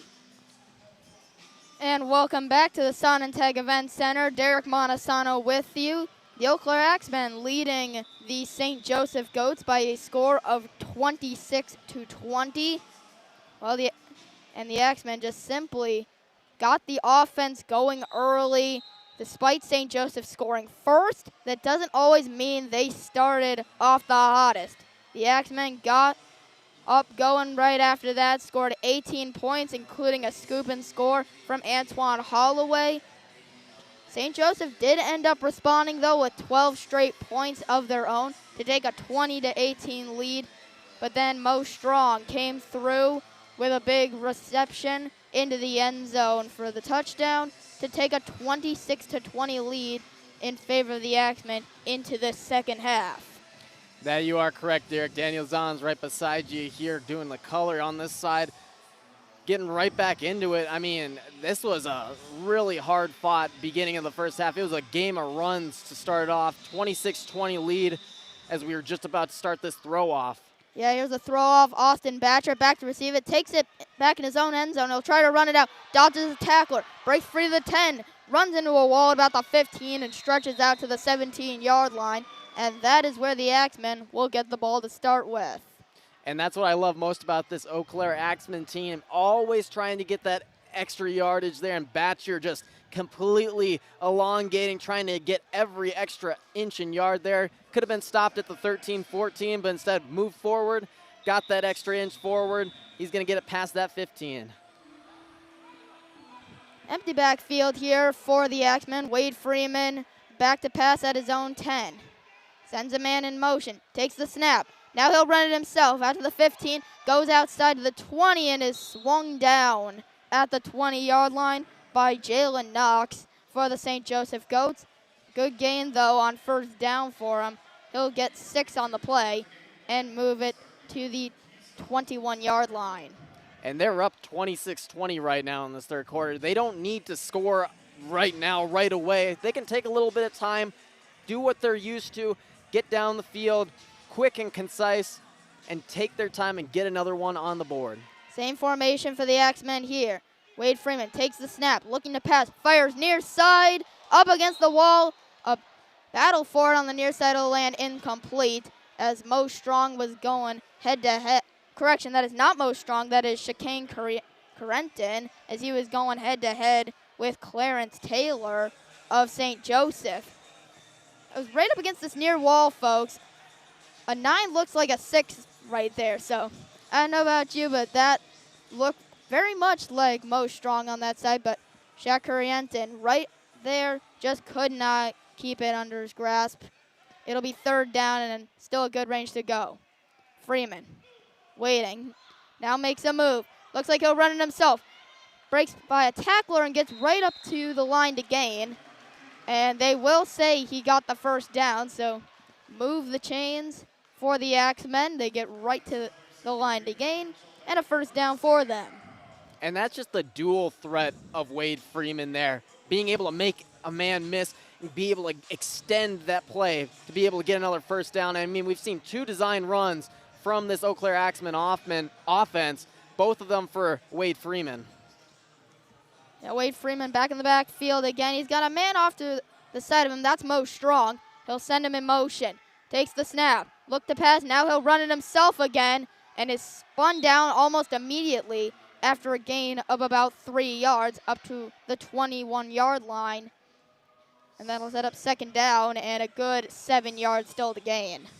And slow and steady wins the race here. And as Wade Freeman checks back over towards the 10, he's actually going to check out right now. Yeah, we'll see Joel Shaw take over at quarterback for the Eau Claire Axemen as of right now. Looks like Freeman may be hurt over by that 10. Yeah, that's not something you like to see. Shaw runs it himself, spins away from a tackler, and is brought down at the 17-yard line. Is Joel Shaw. He was met there by Raymond Boone of the St. Joseph Goats.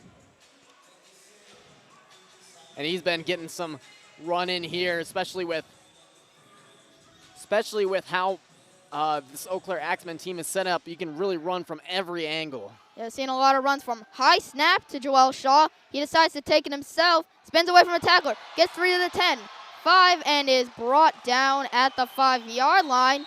They think, no, he was not brought down. He never touched the ground. Joel Shaw into the end zone for the touchdown. Timber for the Axemen.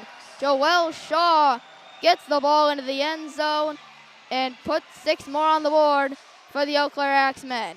Yeah, and he was just resting on the back of that defender before getting back up and just sprinting in for that touchdown. Never got him cleanly down, and now that's going to be another Eau Claire Axemen touchdown.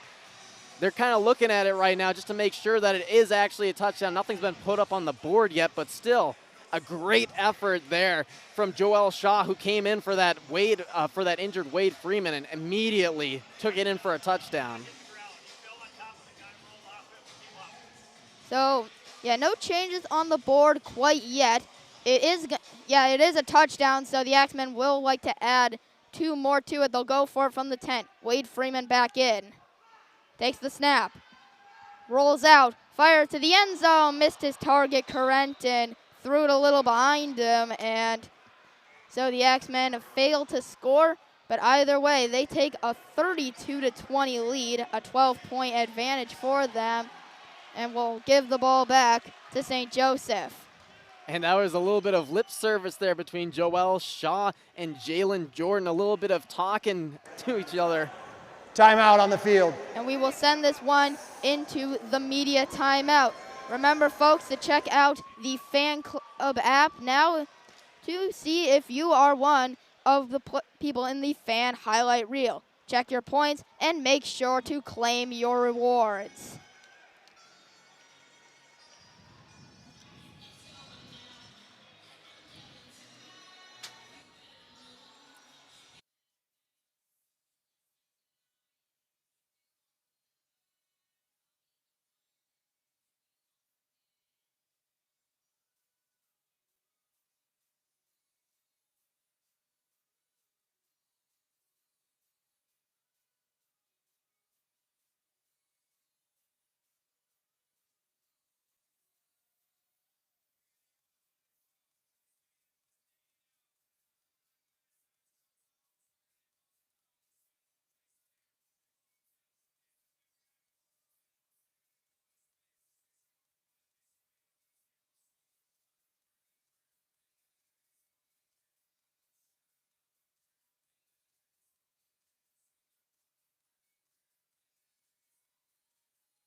And welcome back to the Sontag Event Center. Mo Strong will fling the ball away to Otis Odom for St. Joseph, and we're back underway. Odom running to the near side. He's got room to the 25-20, 15, runs into a wall, tries to cut back, and is flung down at the 10-yard line. Now there's going to be a late flag coming in. He was brought down by Joe King, but there will be a flag on the play. We'll see what this is about. Could be a little bit of taunting in the back there from number 22, Marcus Zweifel. But I'm pretty sure this might be a late hit, either a late hit or too much of a hit here for the Eau Claire Axemen. But either way, they're kind of still sitting around that 5 to 10 yard line. Just another great play by Odom, too. Otis Odom's been absolutely stellar returning these kicks. Yeah, that's really been the best kick return, well, not kick return, throw return of the day. Yeah. I got to get used to the throw off here. Big change here. Best throw return really of this game, as we'll see what the official ruling is. Personal foul. Unnecessary roughness. Return team, half the distance to the goal. First down. Correction, throwing team, half the distance to the goal. First down. Oh, so it's going to be unnecessary roughness on the Eau Claire Axemen. So that'll move St. Joseph to the 5-yard line of Eau Claire. And if there was any chance for St. Joseph to score, it would be right now.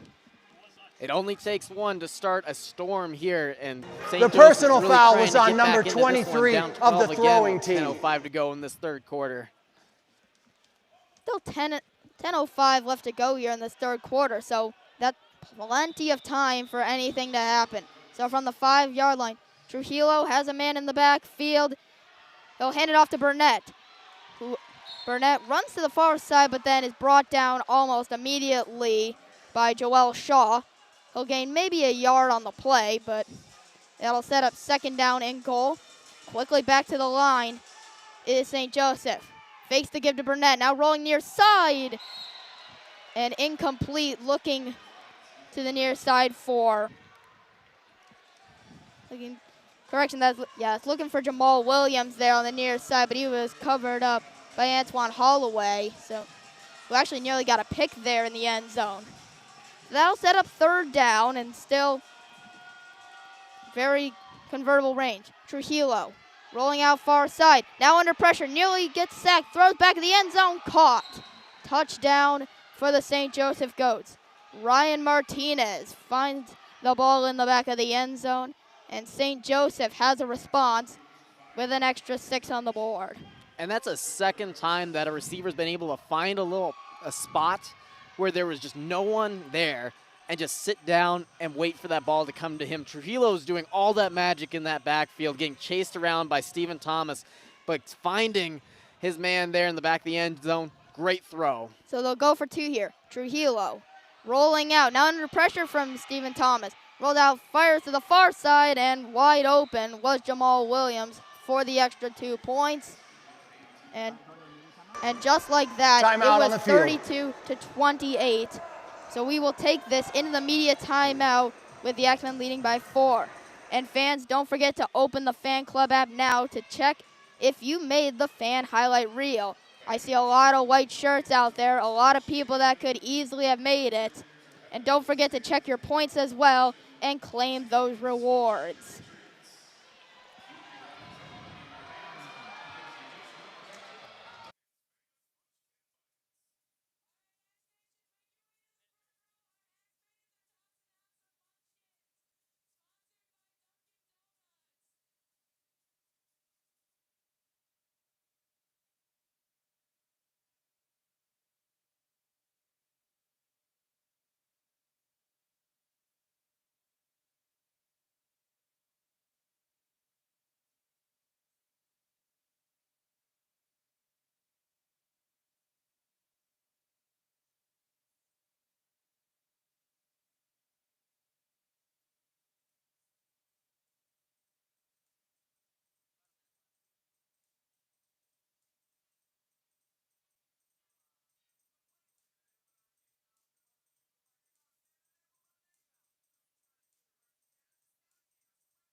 Welcome to the Arena League, where it pays to be a loyal fan.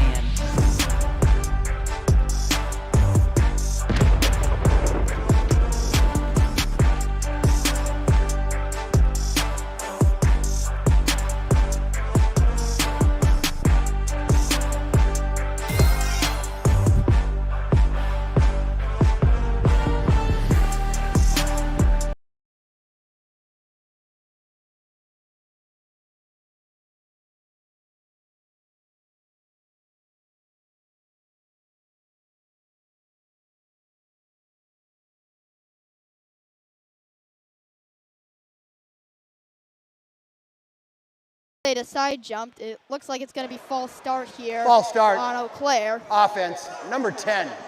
5-yard yes, penalty. It is a false First start down. here on David Facone of Eau Claire. So back them up 5 yards to the 20, and that'll set up a first down and 15 yards instead of the 1st and 10. Just a lot of moving pieces, and sometimes you just get a little bit too antsy at the line there. Empty backfield again for Joel Shaw.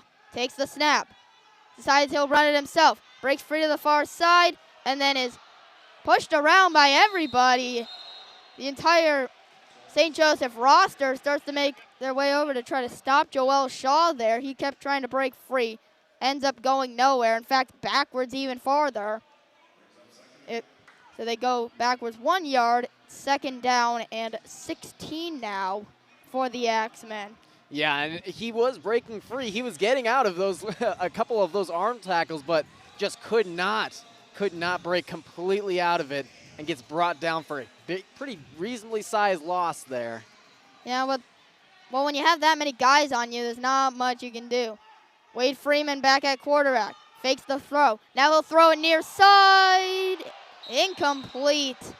Looking to the near side for Devon Ford right at the 10-yard line. He wants a flag. He isn't going to get one, but they look trying to hit Devon Ford right on that sideline. He just could not complete the catch. Yeah, and his legs got tangled up there. He wanted to get a flag on that one to bail him out, but that was just tight coverage and just an errant throw with Devon Ford falling down, just a mixture for a bad play in general. Well, now that sets down a 3rd down and long for the Axemen.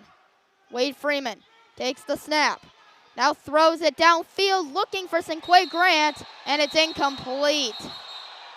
The fans arguing, they think Grant caught the ball, but the on-field official right there says nay to that, so that'll set up a 4th down and a very long way for the Axemen to go, and I wouldn't be surprised if they decide to give the ball to St. Joseph at the 15, which honestly right now, because remember, no kicking, that also includes punts in this league, so do the Axemen decide they want to give the ball to St. Joseph at the 15, at their own 15, rather than try to go for it on this 4th down and 16 play? And especially when you're up 32-28. But it looks like they may just go for it.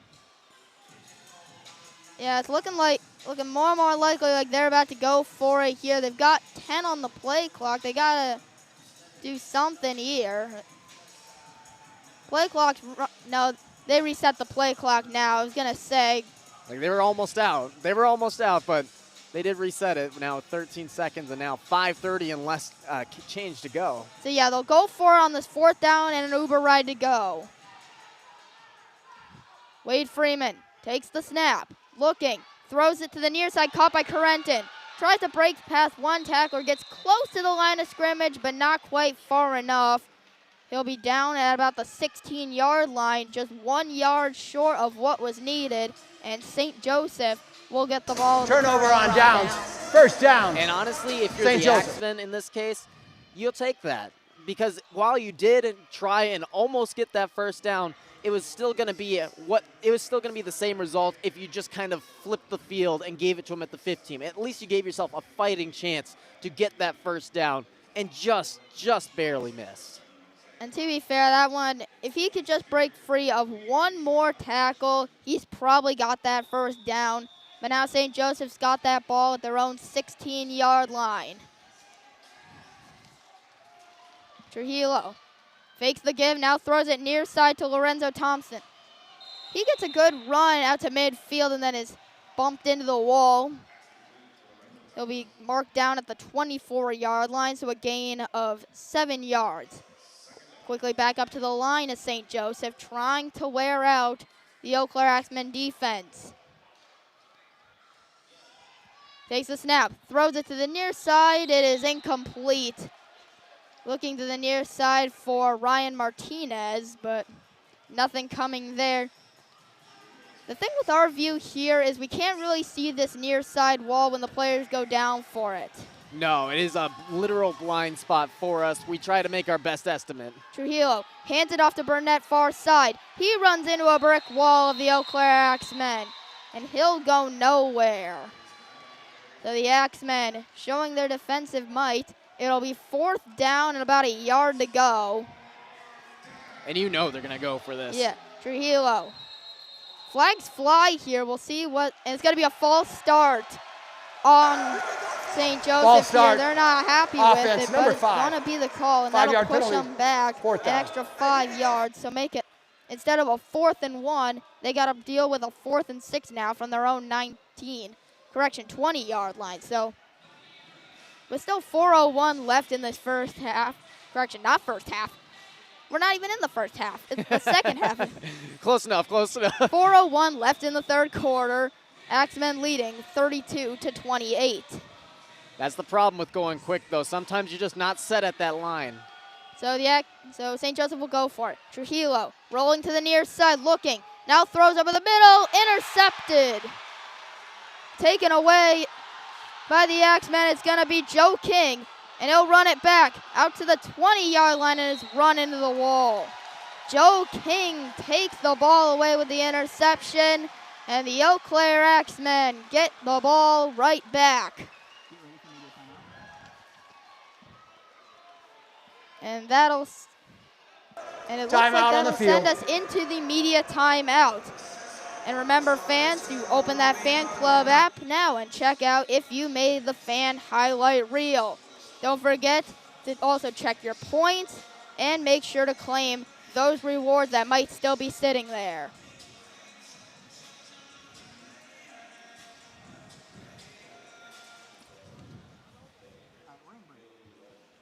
Cool.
The Eau Claire Axemen able to get the interception right there by the name of Joe King. And able to run it back out to the 20-yard line. The Eau Claire Axemen will now get control of said football, up by 4 points and looking to expand on that lead in this moment. A lot of people in the backfield now for the Axemen. Wade Freeman, the quarterback. Sends Ford in motion, takes the snap, fakes the give to Ford, now drops back to pass, throwing downfield, looking for Cinquay Grant, and it's incomplete. Cinquay Grant was running downfield, was one-on-one with Raymond Boone, but in the end, the ball just got knocked away from him, and the Axemen will have to settle now for 2nd down and 10. Yeah, and Cinquay Grant, he's been winning that matchup all game long. Just another torch there from Grant. Just could not come up with that. Very well defended there by Boone on the back end. Yeah, we've seen the Axemen run that route a ton today. The thing is, it's only worked once so far. Surely it's got to work again. Timeout, Eau Claire. Their first of the half. And the Eau Claire Axemen decide to use a timeout. So remember, 2:53 to go here in the third quarter. Axemen lead 32-28. This is a situation we see a lot of teams in this league. A lot of close games that come down to the wire. The key is going to be who can get the big score. For the Axemen right now, they have a chance to make things very, very interesting with a big drive right here that either eats up a lot of this third quarter and they get stalled out, or they go down and get an extra 6 on the board. And on the flip side, St. Joseph's really needing to get back into this game. They could get a stop right here and really get this thing going for them and really get that get that momentum back on their side. But for the Axemen, you really want to quell this comeback by the St. Joseph's Goats, and you're doing a good job of that. You just need to keep that foot on the gas.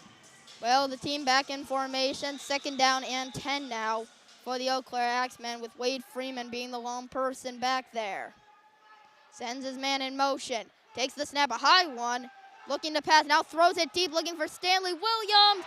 He's got it up against the wall. Touchdown, Timber for the Axemen.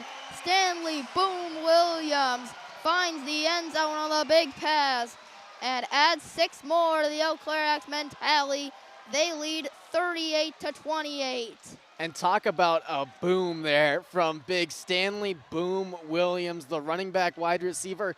Caught that, landed against the wall, held on to that ball, and maintained that touchdown. A great job from him and a beautiful throw. Again, I just feel like I've said that so many times about Wade Freeman. He just has an arm on him.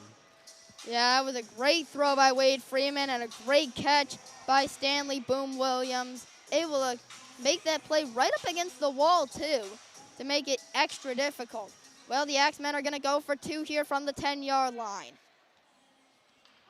Wade Freeman back to pass, another high snap, rushes forward, finds Mo Strong in the end zone with the pass. So add 2 to the score line, and the Axemen lead 40-28 with 1:49 to go in this. With 1:49 to go here in this 3rd quarter. And Mo Strong, I mean, talk about a big-bodied receiver, able to make that. That was a very easy play by him, just able to just make a single cut inside and was completely wide open. Beat that linebacker. No one was there to cover him. Just a great job by him to find that awareness, find that space, and just sit down and wait for that ball to come to him. And that's the thing that the Eau Claire receivers have done very well today, and that's been beating their defenders. A lot of times it's them toasting them on that streak route. Other times it's just them, they're just outpacing them today, and that's what's allowed them to get this 12-point lead on St. Joseph at this stage in the game. Or even breaking that zone. I mean, they keep running that zone defense, and no matter what, somehow, some way, the Eau Claire Axemen receivers have been able to find some kind of space in between that and really just break it out and get that score. Great job by them. Yeah, they're just making the plays. That's all it is today. They're finding ways to get the play done, and that's really what's been the key to them being so successful today. They're making the extra move and able to get the extra yards every single chance they get, and that's allowed them to get to this stage. Well, now they've got to give the ball back to St. Joseph and play defense now. Mo Strong will get set with the throw off here. They throw it back to the 2nd best returner in the entire league, Otis Odom. Nothing like the 2 best returners in the league going head-to-head, and we've seen that very much today, how good they are. Otis Odom's had very good returns, and Devon Ford for Eau Claire has been just as good. It's been very fun, very exciting to see these two work against each other. And I mean, they're not running right at each other. However, they are dueling in the sense whoever can get the more yards, whoever can get the biggest return, the most exciting return, is going to be one of the teams to win this game. And man, the Axemen have been really getting that done today. Yeah, we've seen both of these guys have been very good on the returning front when it comes to getting that ball and sometimes even flipping the field into their opponent's territory, into the 20 or even the 15. We saw one Otis Odom run get to the 10-yard line. It's definitely possible these guys can break free.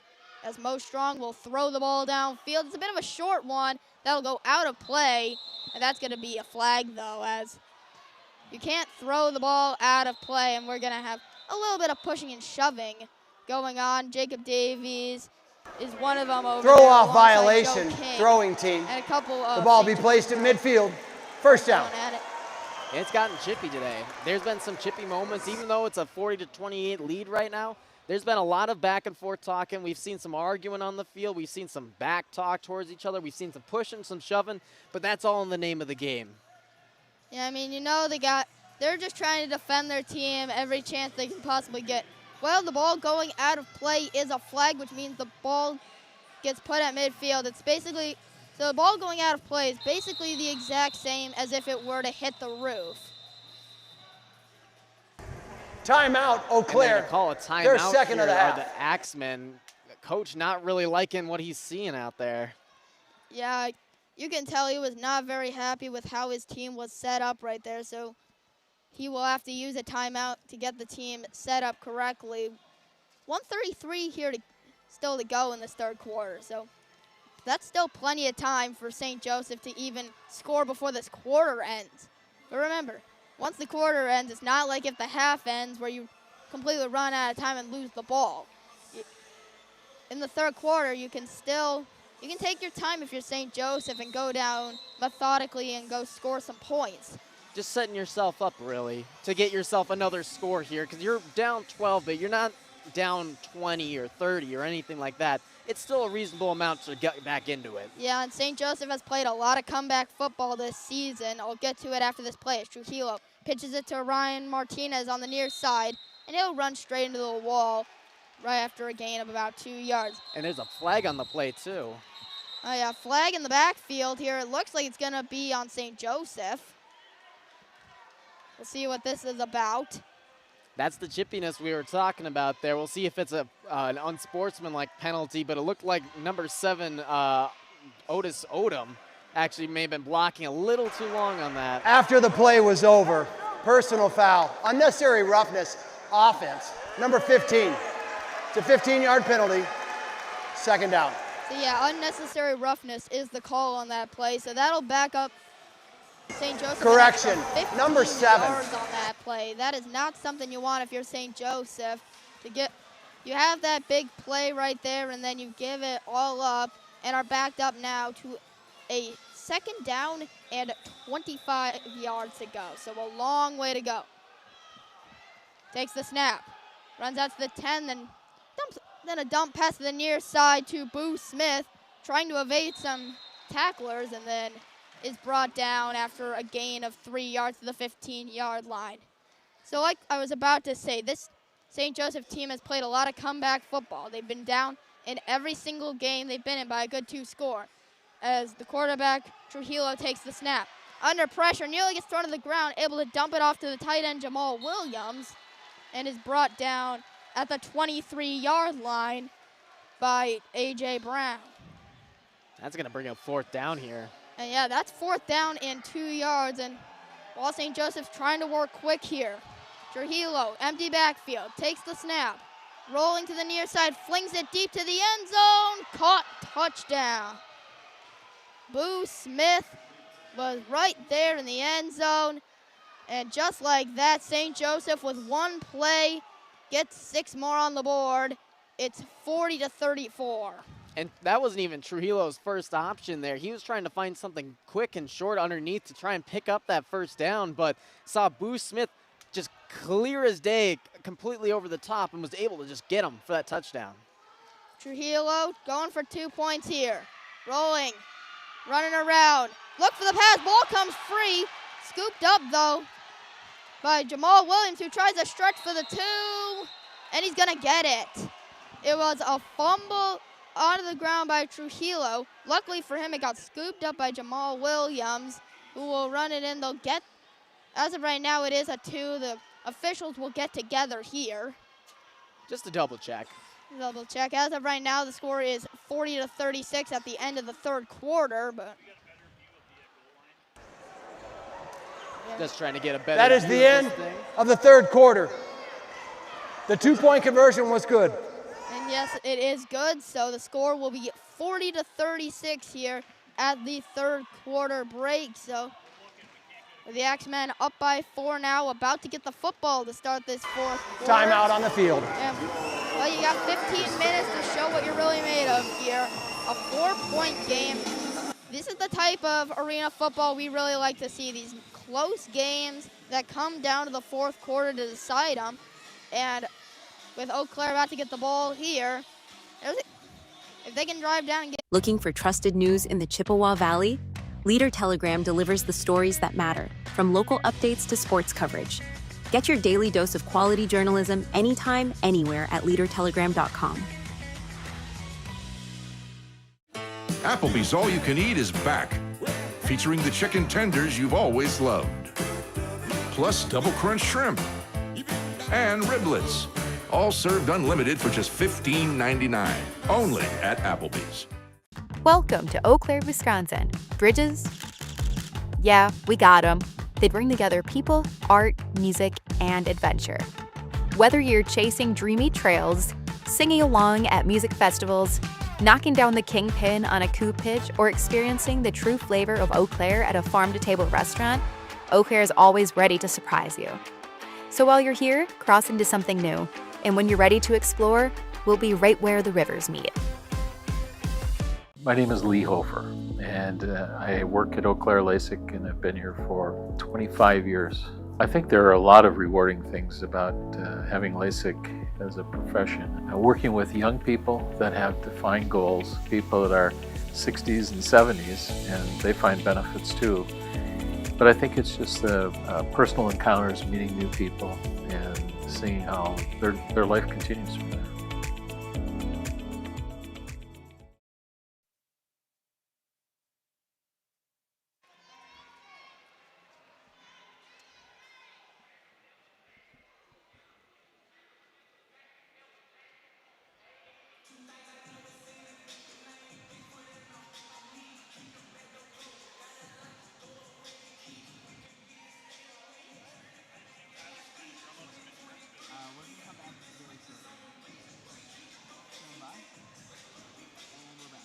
And welcome back. Derek Montesano with you alongside Daniel Zons. 1 quarter remains here in this one. The Eau Claire Axemen lead 40-36 as the throw off is in the air and grabbed right at the end zone by Austin Batcher. He'll run it out to the 15. Tries to break through a tackler and is brought down at the 20-yard line. Austin Batcher with a good run. However, it is stopped by Marcus Weefel of St. Joseph. And that was probably one of the better throws we've seen this game on those throw-offs. Probably a pretty good one there from Lorenzo Thompson. Just a beautiful spiral, but still returnable, and a good return there by Batcher as well. He's been really getting his return game going here, and especially in the second half, down 40-36. Yeah, this mixture of both Austin Batcher and Devon Ford on the returns definitely causes a mix for the St. Joseph team as they run into a situation of who really to focus on. As back to pass is Freeman. He'll throw it deep right away to St. Clair Grant, and he's into the end zone. Touchdown, Timber for the Axemen. Right away, St. Clair Grant finds his way into the end zone, and the Axemen take a 46-36 lead. And that's just another Wade Freeman throw, just right there on the money. No one really there besides St. Clair Grant, and he just completely torched the corner on that edge. Great job by him and a great job by Wade Freeman to make that pass happen. He's been really going at it this game. Yeah, Wade Freeman not afraid to throw that deep ball downfield to hit a St. Clair Grant who had just absolutely torched his defender. He really had no chance of catching him. And now the Axemen have a chance to add to it. Freeman steps up, looking, now throws to St. Clair Grant, but he's not going to get in. He's brought down at the 2-yard line as the Axemen tried to go for the 2 from the 10, but are unsuccessful on it. But timeout on the field. 6 to the scoreboard and make it 46-36 in favor of the Axemen. And honestly, that's the best you can get out of that. That's the best you can get, especially because of how they haven't been able to really get that 2-point conversion or really those extra conversions either for most of this game. Being able to put those points on the board, especially like right after the St. Joseph Goats had just gotten another touchdown on the board, that's exactly the way you want to come back into this one. But St. Clair Grant almost had that one right near the goal line, but a great job there again by Clarence Taylor. He's been one of the sure tacklers on that St. Joseph Goats team.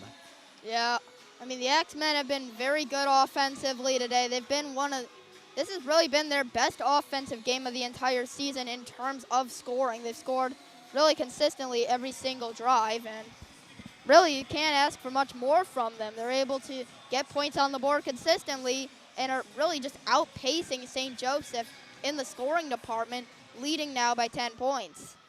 And like you said, but the defense hasn't really been there as much for them. They've gotten some good stops here and there and have gotten a defensive touchdown as well. But just being able to outpace the Goats has really been key to them winning this game so far today. And as far as St. Joseph is concerned right now, you've still got 13 and a half minutes left. In the Arena League, that is plenty upon plenty of time to score 2 touchdowns and hold your opponent off the board for one of them. So St. Joseph, by all means, is definitely not out of this. They still, all it takes is 1 touchdown, and then 1 stop, and all of a sudden things get dicey for Eau Claire. And to your point, we just saw back-to-back touchdowns. Yeah, as Mo Strong will throw it back to Otis Odom, who will take it out of the end zone. He'll run it out to the 15 and is wrapped up from behind.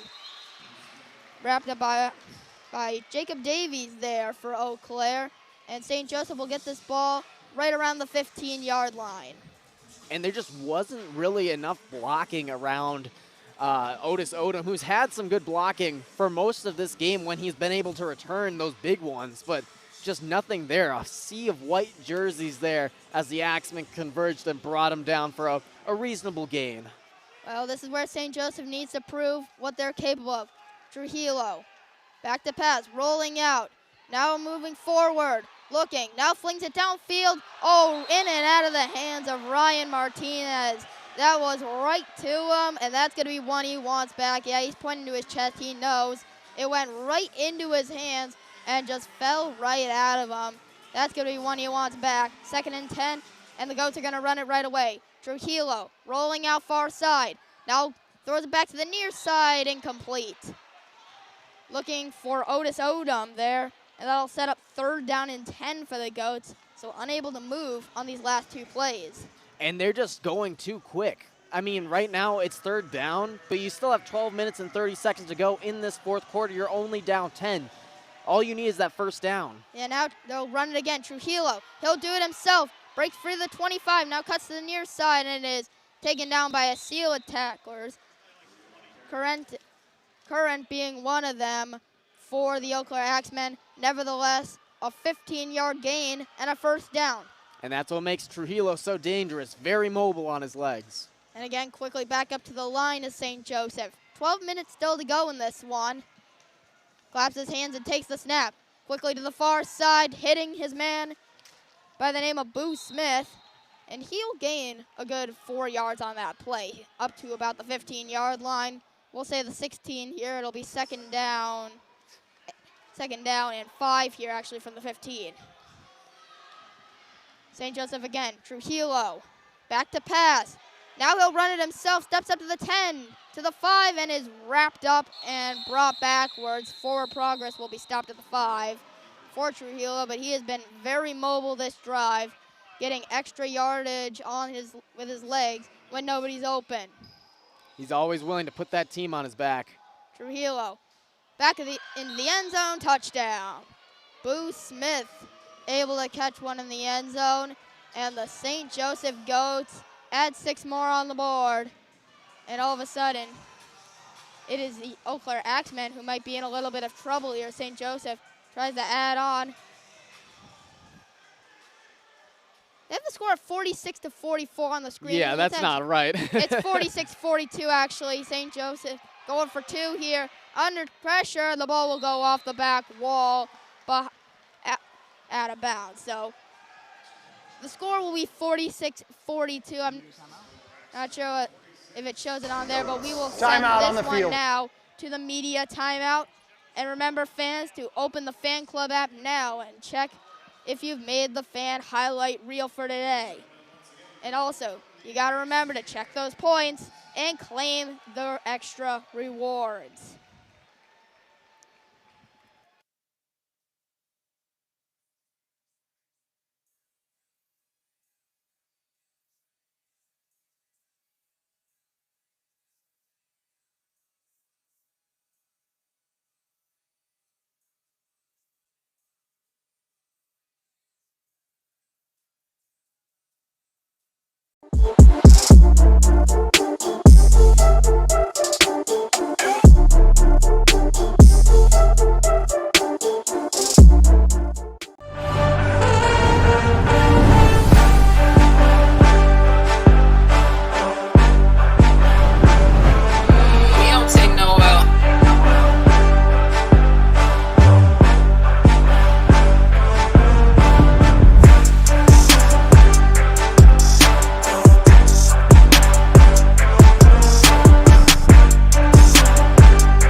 At moments before dawn, champions are made.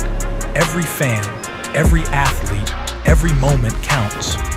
It's not just a game, it's a passion that unites us, drives us, and makes us strive for greatness. Greatness is wherever fans connect and call home. We believe in the power of the community. We believe in turning passion into action. We bring fans closer and transform loyalty into unforgettable experiences. Join us. Make every moment matter. Fan Club. Get your fans in the game.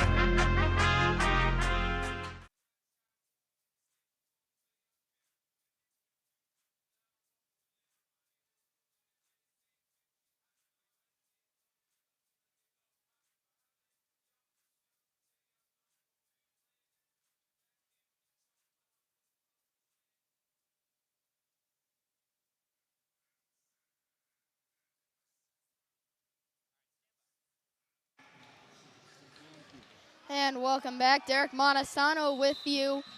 Axemen lead 46-42 with 10:41 to go here in this fourth quarter. And also, hello to my dad who is listening to today's game from Illinois right now. He just texted me telling me to give him a shout out as the throw off goes to Stanley Williams, and he'll be brought down pretty much instantly at the 2-yard line, one of the shorter returns of the entire day. Great throw, though, so not much more you can ask from Boom Williams. He just ran straight into a wall. Just a perfect placement there, and that's kind of the strategy you see with some of these throw-offs, really getting it into a tough position to be able to run it back at all, especially with how dangerous these returners can be. That's the best way to get them at a short field position. And here you see the Eau Claire Axemen getting that short field, or getting that long field, I should say. As the Axemen now have to figure out how to navigate the field now, starting from their own 3-yard line, folks. Their quarterback is all the way in the end zone, Wade Freeman, about midway through the end zone. Send the man in motion now, he'll take the snap. Throws, not. It was tipped right as he threw it by Raymond Boone, who had gotten into the backfield. And that'll set up 2nd down and 10. That could have been a lot worse had that ball been snagged. Either that, or if his arm had gotten bent behind him, because that could have been a fumble right there. Could have even been a touchdown, if not a safety. But very lucky if you're the Axemen to be getting this one back. And the thing about being in this position, if you're the Axemen, you just want to get your quarterback out of the end zone as soon as possible. Freeman throws it short to Correnton, and he'll be bumped into the wall about the 9-yard line after the throw by Wade Freeman. That'll bring up 3rd down and relatively short. And the good news for the Axemen is your quarterback is now out of the end zone, so you don't have to worry about that safety. And I'm not sure who's operating the scoreboard, but they continue to make simple mistakes on the board. It just said 46-45 for a couple seconds. I'm going to call them out every time they make that mistake. Freeman, high snap. Tries to run it himself, and he'll be knocked down after a gain of 1 yard. It'll set up 4th down and very short here. And this is an interesting position to be in right now, because if you go for it and you don't get it, this could set this up. This could set up the Goats in a very good spot. But if you get this 1st down, you can continue ticking that clock down right now with 8:37 to go and counting, and hopefully get this thing out. Very risky play here. Wade Freeman takes the snap. He'll look to pass. Fires downfield, looking for some quick granted, but it's out of his reach. They tried to go for it all there, but instead it's an incomplete pass, and St. Joseph gets great field position. And that's the boomer bust of trying to throw a deep pass in that situation. While that was a great job and a great play to have in your back pocket, and it has worked for them when it wasn't 4th and 1 before too, they could not connect on that one, just a little too far by Wade on that throw. So this will be the St. Joseph Goats ball. Yep, Trujillo under pressure from Joel Shaw, lobs to the back of the end zone, nobody's there. It'll be an incomplete pass into the back corner, and that'll set up 2nd down and 10 from the 12-yard line. A little fan almost came home with a souvenir there, almost making that catch on that back sideline right next to the paneling. Trujillo throws it to the end zone. It's going to be caught. Touchdown, Boo Smith. He makes the completion in the end zone, and the St. Joseph Goats take the lead at 48-46. And just not what you wanted if you were the Eau Claire Axemen. You were doing so well on defense, really held them there. But of course, starting at the opposing 15-yard line is a very, very short field to work with. Great job by the Goats. All right, St. Joseph will go for one here, looking to make it a 3-point game. Trujillo rolling out to the far side. Wants an option, now fires back to the end zone. It's going to be caught here by Ryan Martinez for the score. And just like that, it's St. Joseph who takes the lead with 7:12 to go. They lead 49-46. Well, that'll send us now into the media timeout. So remember, timeout on the field. Check out the Fan Club app today. Make sure check to see if you made the fan highlight reel first. You got to see if you were here, if you were one of the people picked to make it. Also, don't forget, your points are still sitting there. Don't forget to check them, and don't forget to claim your rewards on the Fan Club app.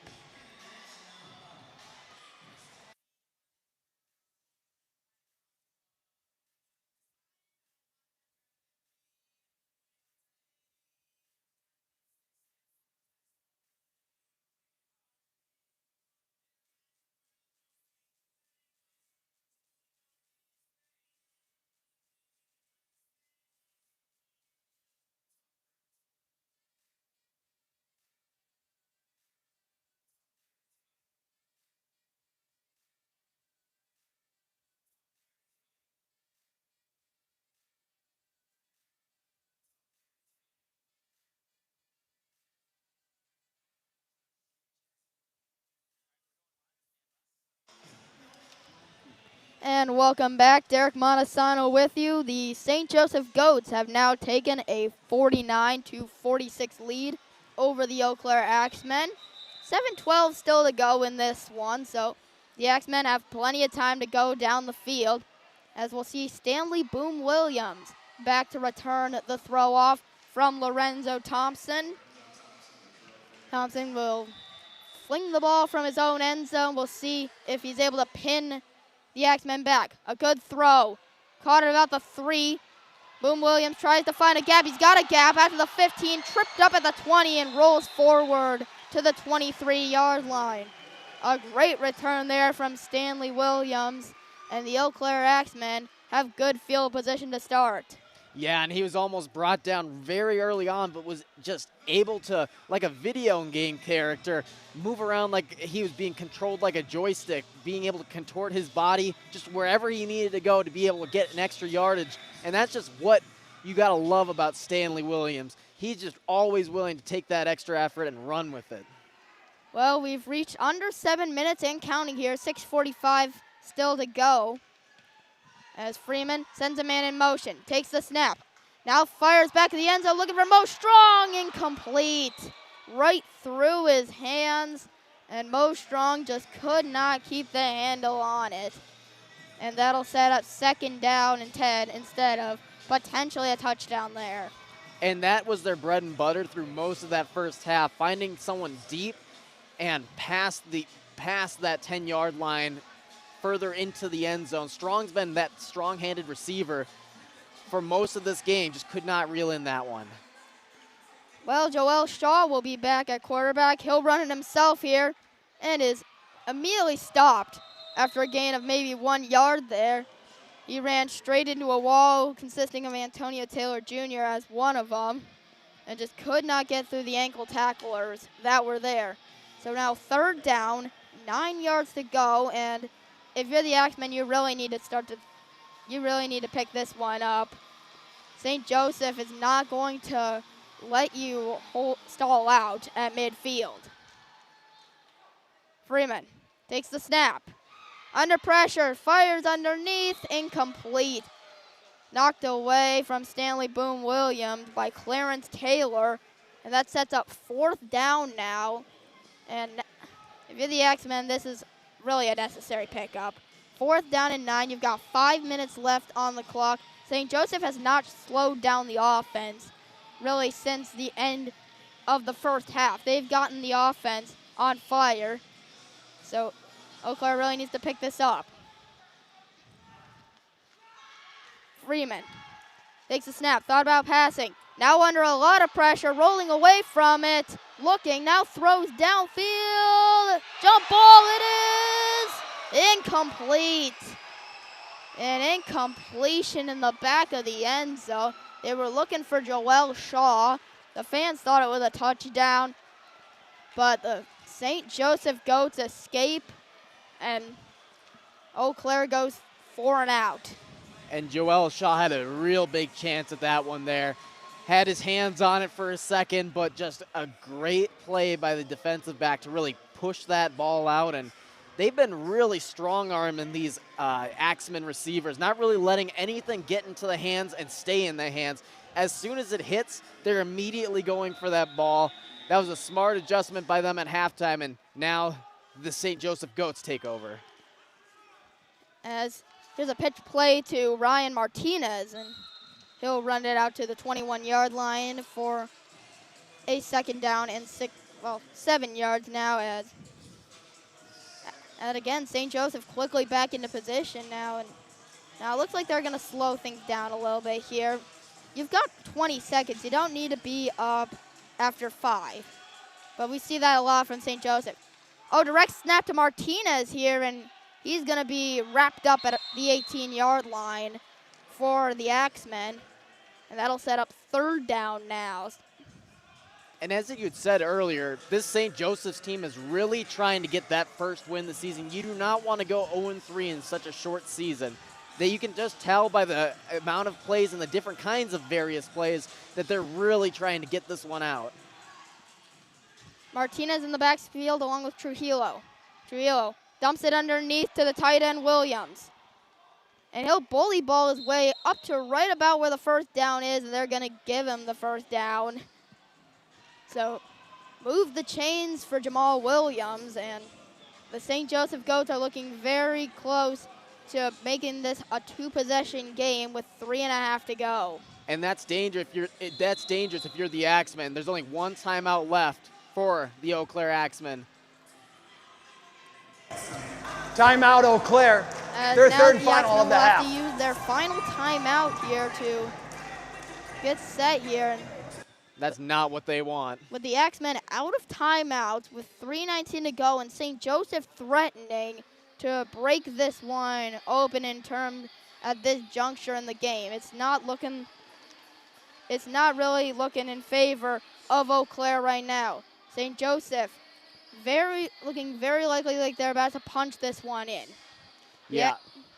I mean, the Axemen are just in a lot of trouble right now. They are, and that's the thing. They need to really settle down once they get back on defense here after this timeout. And that's, I think, what coach is trying to talk to them about, is just kind of settling down, settling in. They were doing very well in the first half on defense, really not allowing St. Joseph's to break anything free, but just recently they've been making some great catches and finding some great running lanes, and Eau Claire Axemen just definitely trying to just close that down here in the late stage of this game. Well, now 1st and 10.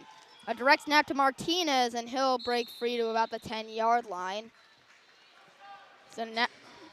So St. Joseph, they're now right at the 10-yard line. They're in a situation now where they're in scoring range. They've very much been in scoring range, and they've got the clock in their favor with under 3 minutes to go in this one. Martinez again with the direct snap. Tries to pitch it away. Ball's on the ground. Everybody flops for it. And it looks like it's going to stay St. Joseph ball, but that's going to be a long way back for them.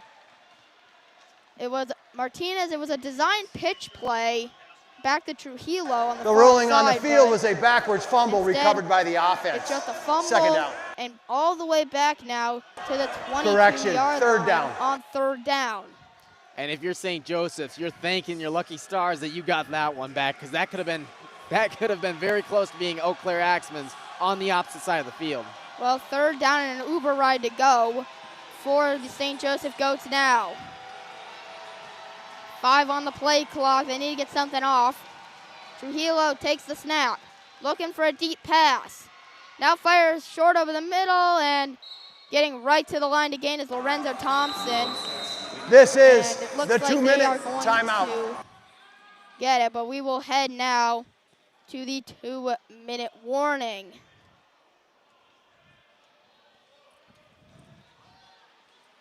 And man, the Axemen have just been trying to keep this game alive for themselves here, back at home after getting that big win last weekend. Really trying to stave off the St. Joseph's team from making that comeback. They had an 18-8 lead at one point. They clawed back, and Eau Claire was able to regain a bit of a lead there. Now St. Joseph's has come back into this. You got 4th down and what looks like about 10 to go. If you're this Eau Claire Axemen team, you got to get this stop here. You don't have any timeouts left. Less than 2 minutes to go. There's no other stoppages that's going to be here for you. St. Joseph's will be able to run out this clock. Can they stop? Can this Eau Claire team get that final stop? Yep, 2-minute drill now. Final 2 minutes on the clock. The crowd is getting hyped now. 49-46. Trujillo takes the snap, rolling out, fires to the end zone, incomplete. No, it's caught. I didn't see Boo Smith, and he caught it for the touchdown. Boo Smith right in the blind spot for me, catches the ball in the end zone, and the St. Joseph Goats take a 55-46 lead. He's been their nightmare all game, this last bit of the game especially. He's really come alive in the second half, but just making some of the most difficult catches at the back end zone, and that's exactly where they've struggled all game long. Boo Smith finding his spot there, getting that touchdown. Well, now, if you're Eau Claire, you really need to stop this 1-point conversion here. Keep the game at 9 points. Trujillo takes the high snap, fires to the end zone, and it will not be good. Looking for Lorenzo Thompson, but he was guarded intensively by Shakane Corentin and Joe King. So 55-46 the score with 1:52 on the clock. And if you're the Axemen, you need a quick score on this drive right now. If you don't score, it's pretty much over. The Axemen need to score on this drive and quick. They can't afford to lollygag around and let that clock get under a minute. They also don't have any more timeouts. That's another key. They just ran out of timeouts throughout this half, and St. Joseph has all 3 of theirs in their back pockets. And that's the thing. If they can just get that one touchdown, I mean, we saw it, back-to-back touchdowns to start this half. They could easily throw something deep, and we've seen this before from Wade Freeman. He has an arm on him. Can he throw some dangerous throws? Yes, he can, but he's also made some excellent throws deep down the field for some touchdowns. Let's see if he can make some magic happen again. Well, Lorenzo Thompson will throw the ball away. It's a low one that bounces at the 5-yard line, goes into the end zone, and Stanley Williams will take it for a touchback in the end zone. So the Axemen will get the ball out of the end zone to the 5-yard line, and that is where they will have to work all the way down the field from there. And that was just a smart job of knowing, even though the touchback in this game doesn't give you much of a strategic bonus or boost in that yardage, just to know that you don't have to come out of that back to really try and make something happen there. Just take what you can and go from there. This team has been able to make some deep throws, some great throws from that 5-yard line. Let's see if they can make it happen again. Well, in the big moments, this is where they need to shine. Wade Freeman fires short to Mo Strong on the near side. Breaks free to the 20, 25-20, and is knocked out of bounds on the side at the 15. And that only knocked off about 14 seconds. Or not even 14. That knocked off barely less than 7 seconds, honestly, on that clock. Yeah. It's going to be key they get out of this quickly here. So 1st and 10 now from the 19 they'll save is marked out. Freeman takes the snap. Looking. Now throws it to the near side and incomplete, looking for Boom Williams on the far side at about the 13-yard line. And honestly, that's the best way to get that, especially with having that ball hit the ground. That's almost better for you than having only a 5-yard pickup and then falling down and losing 10 to 15 seconds. No timeouts left. You really got to work that sideline, find those gaps in the defense, and really take something home here. You're down by 9 with 1:40. There's not a lot of room for error right now. Wade Freeman, nobody next to him. Takes the snap. Looking now, steps up. He'll run it himself. Cuts back into the middle. Gets free to the 10 and down at about the 5. He is tackled, so the clock will run. Trying to get quickly set up is Eau Claire. Clock is running under 90 seconds now. 1:20 on the clock. The team's trying to get set. It's 1st and goal from the 6-yard line. Clock's going to continue to run. And they need to get something out there. Something needs to be run here. They're nearly under a minute, and that's not going to be it. They're running out of time here. Wade Freeman takes the snap. Throws to the end zone, incomplete. Chicane Correnton unable to corral that one in the end zone. And with 58 seconds left, the Axemen really needing to score on this play right here. Yeah, and I mean, you still have a little bit of time left, but you need something here within the next 15, 20 seconds if you want to give yourself some time on that defensive end, because you still got to stop them 3 times in a row. And that's going to be really hard to do with under a minute left. So that'll set up 2nd down from the 6-yard line. Freeman takes the snap. Throws to the end zone, a 50-50 ball, and it's going to be incomplete. Boom Williams unable to correction. That's Mo Strong over there. He's unable to make the one-handed grab in the back of the end zone. And the clock's now down to 54 seconds on this 3rd down and 6 coming up. And he thought that there should have been a penalty on that play, but it was a lot of just hand grabbing. They're not going to call anything on that unless it's really jarring. So that'll set up, once again, 3rd down and 6 from the 6-yard line for the Axemen. Freeman barking out order, sends Boom Williams in motion, takes the snap, lobs it back to the end zone, and picked off. Intercepted in the back of the end zone by Clarence Taylor. He's going to run this back out to the 20, 25-20. Sheds away from the tackle, then slams into the wall at the 17-yard line. And that probably just sealed it for the St. Joseph Goats. An interception in the back of the end zone by Clarence Taylor. And with 41 seconds left, the Goats will most likely kneel out the rest of this clock. And that was just a great read there by Clarence Taylor to step in front of that ball and get a great interception. Then having the wherewithal to get some kind of a return so you're not working it at the 5-yard line and having to risk a safety. But still, just a great job by him. He hasn't had an interception in this game yet, but it felt like he was working towards it with how many pass breakups he was getting, as well as how close he was on a couple of those throws that were a little bit errant from Wade Freeman. But Wade Freeman, great start to the game. He had a great touchdown, but to start off the 2nd quarter, or to start off the 3rd quarter, I should say, but just couldn't capitalize on the lead that they had there. And that's another interception that he's thrown in this half. Yeah, so just a rough way for the Eau Claire Axemen to fall short today to an 0-2 St. Joseph team. St. Joseph will just kneel out the clock here. So with this win, St. Joseph will improve to 1-2, and the Axemen will fall to 1-2. Remember, folks, coming up next, it's the Arena League post-game show with Tim Brown, featuring top plays and league insights. You won't want to miss this. And especially after such an entertaining and exciting game, you're going to want to hear all the insights and the ins and outs of what just happened, what's going to be going on in this game, what's going on next game. It's exciting, it's great to hear, and it's a great show to be tuned into. Well, the final seconds will tick away in this one. The players begin to relax the muscles, and the St. Joseph Goats defeat the Eau Claire Axemen by a final score of 55-46. The Axemen just fell short at the back end of this one, and St. Joseph able to get going late to finish this one off. And just a great job by both teams, really fighting in it, really stayed into it till the end.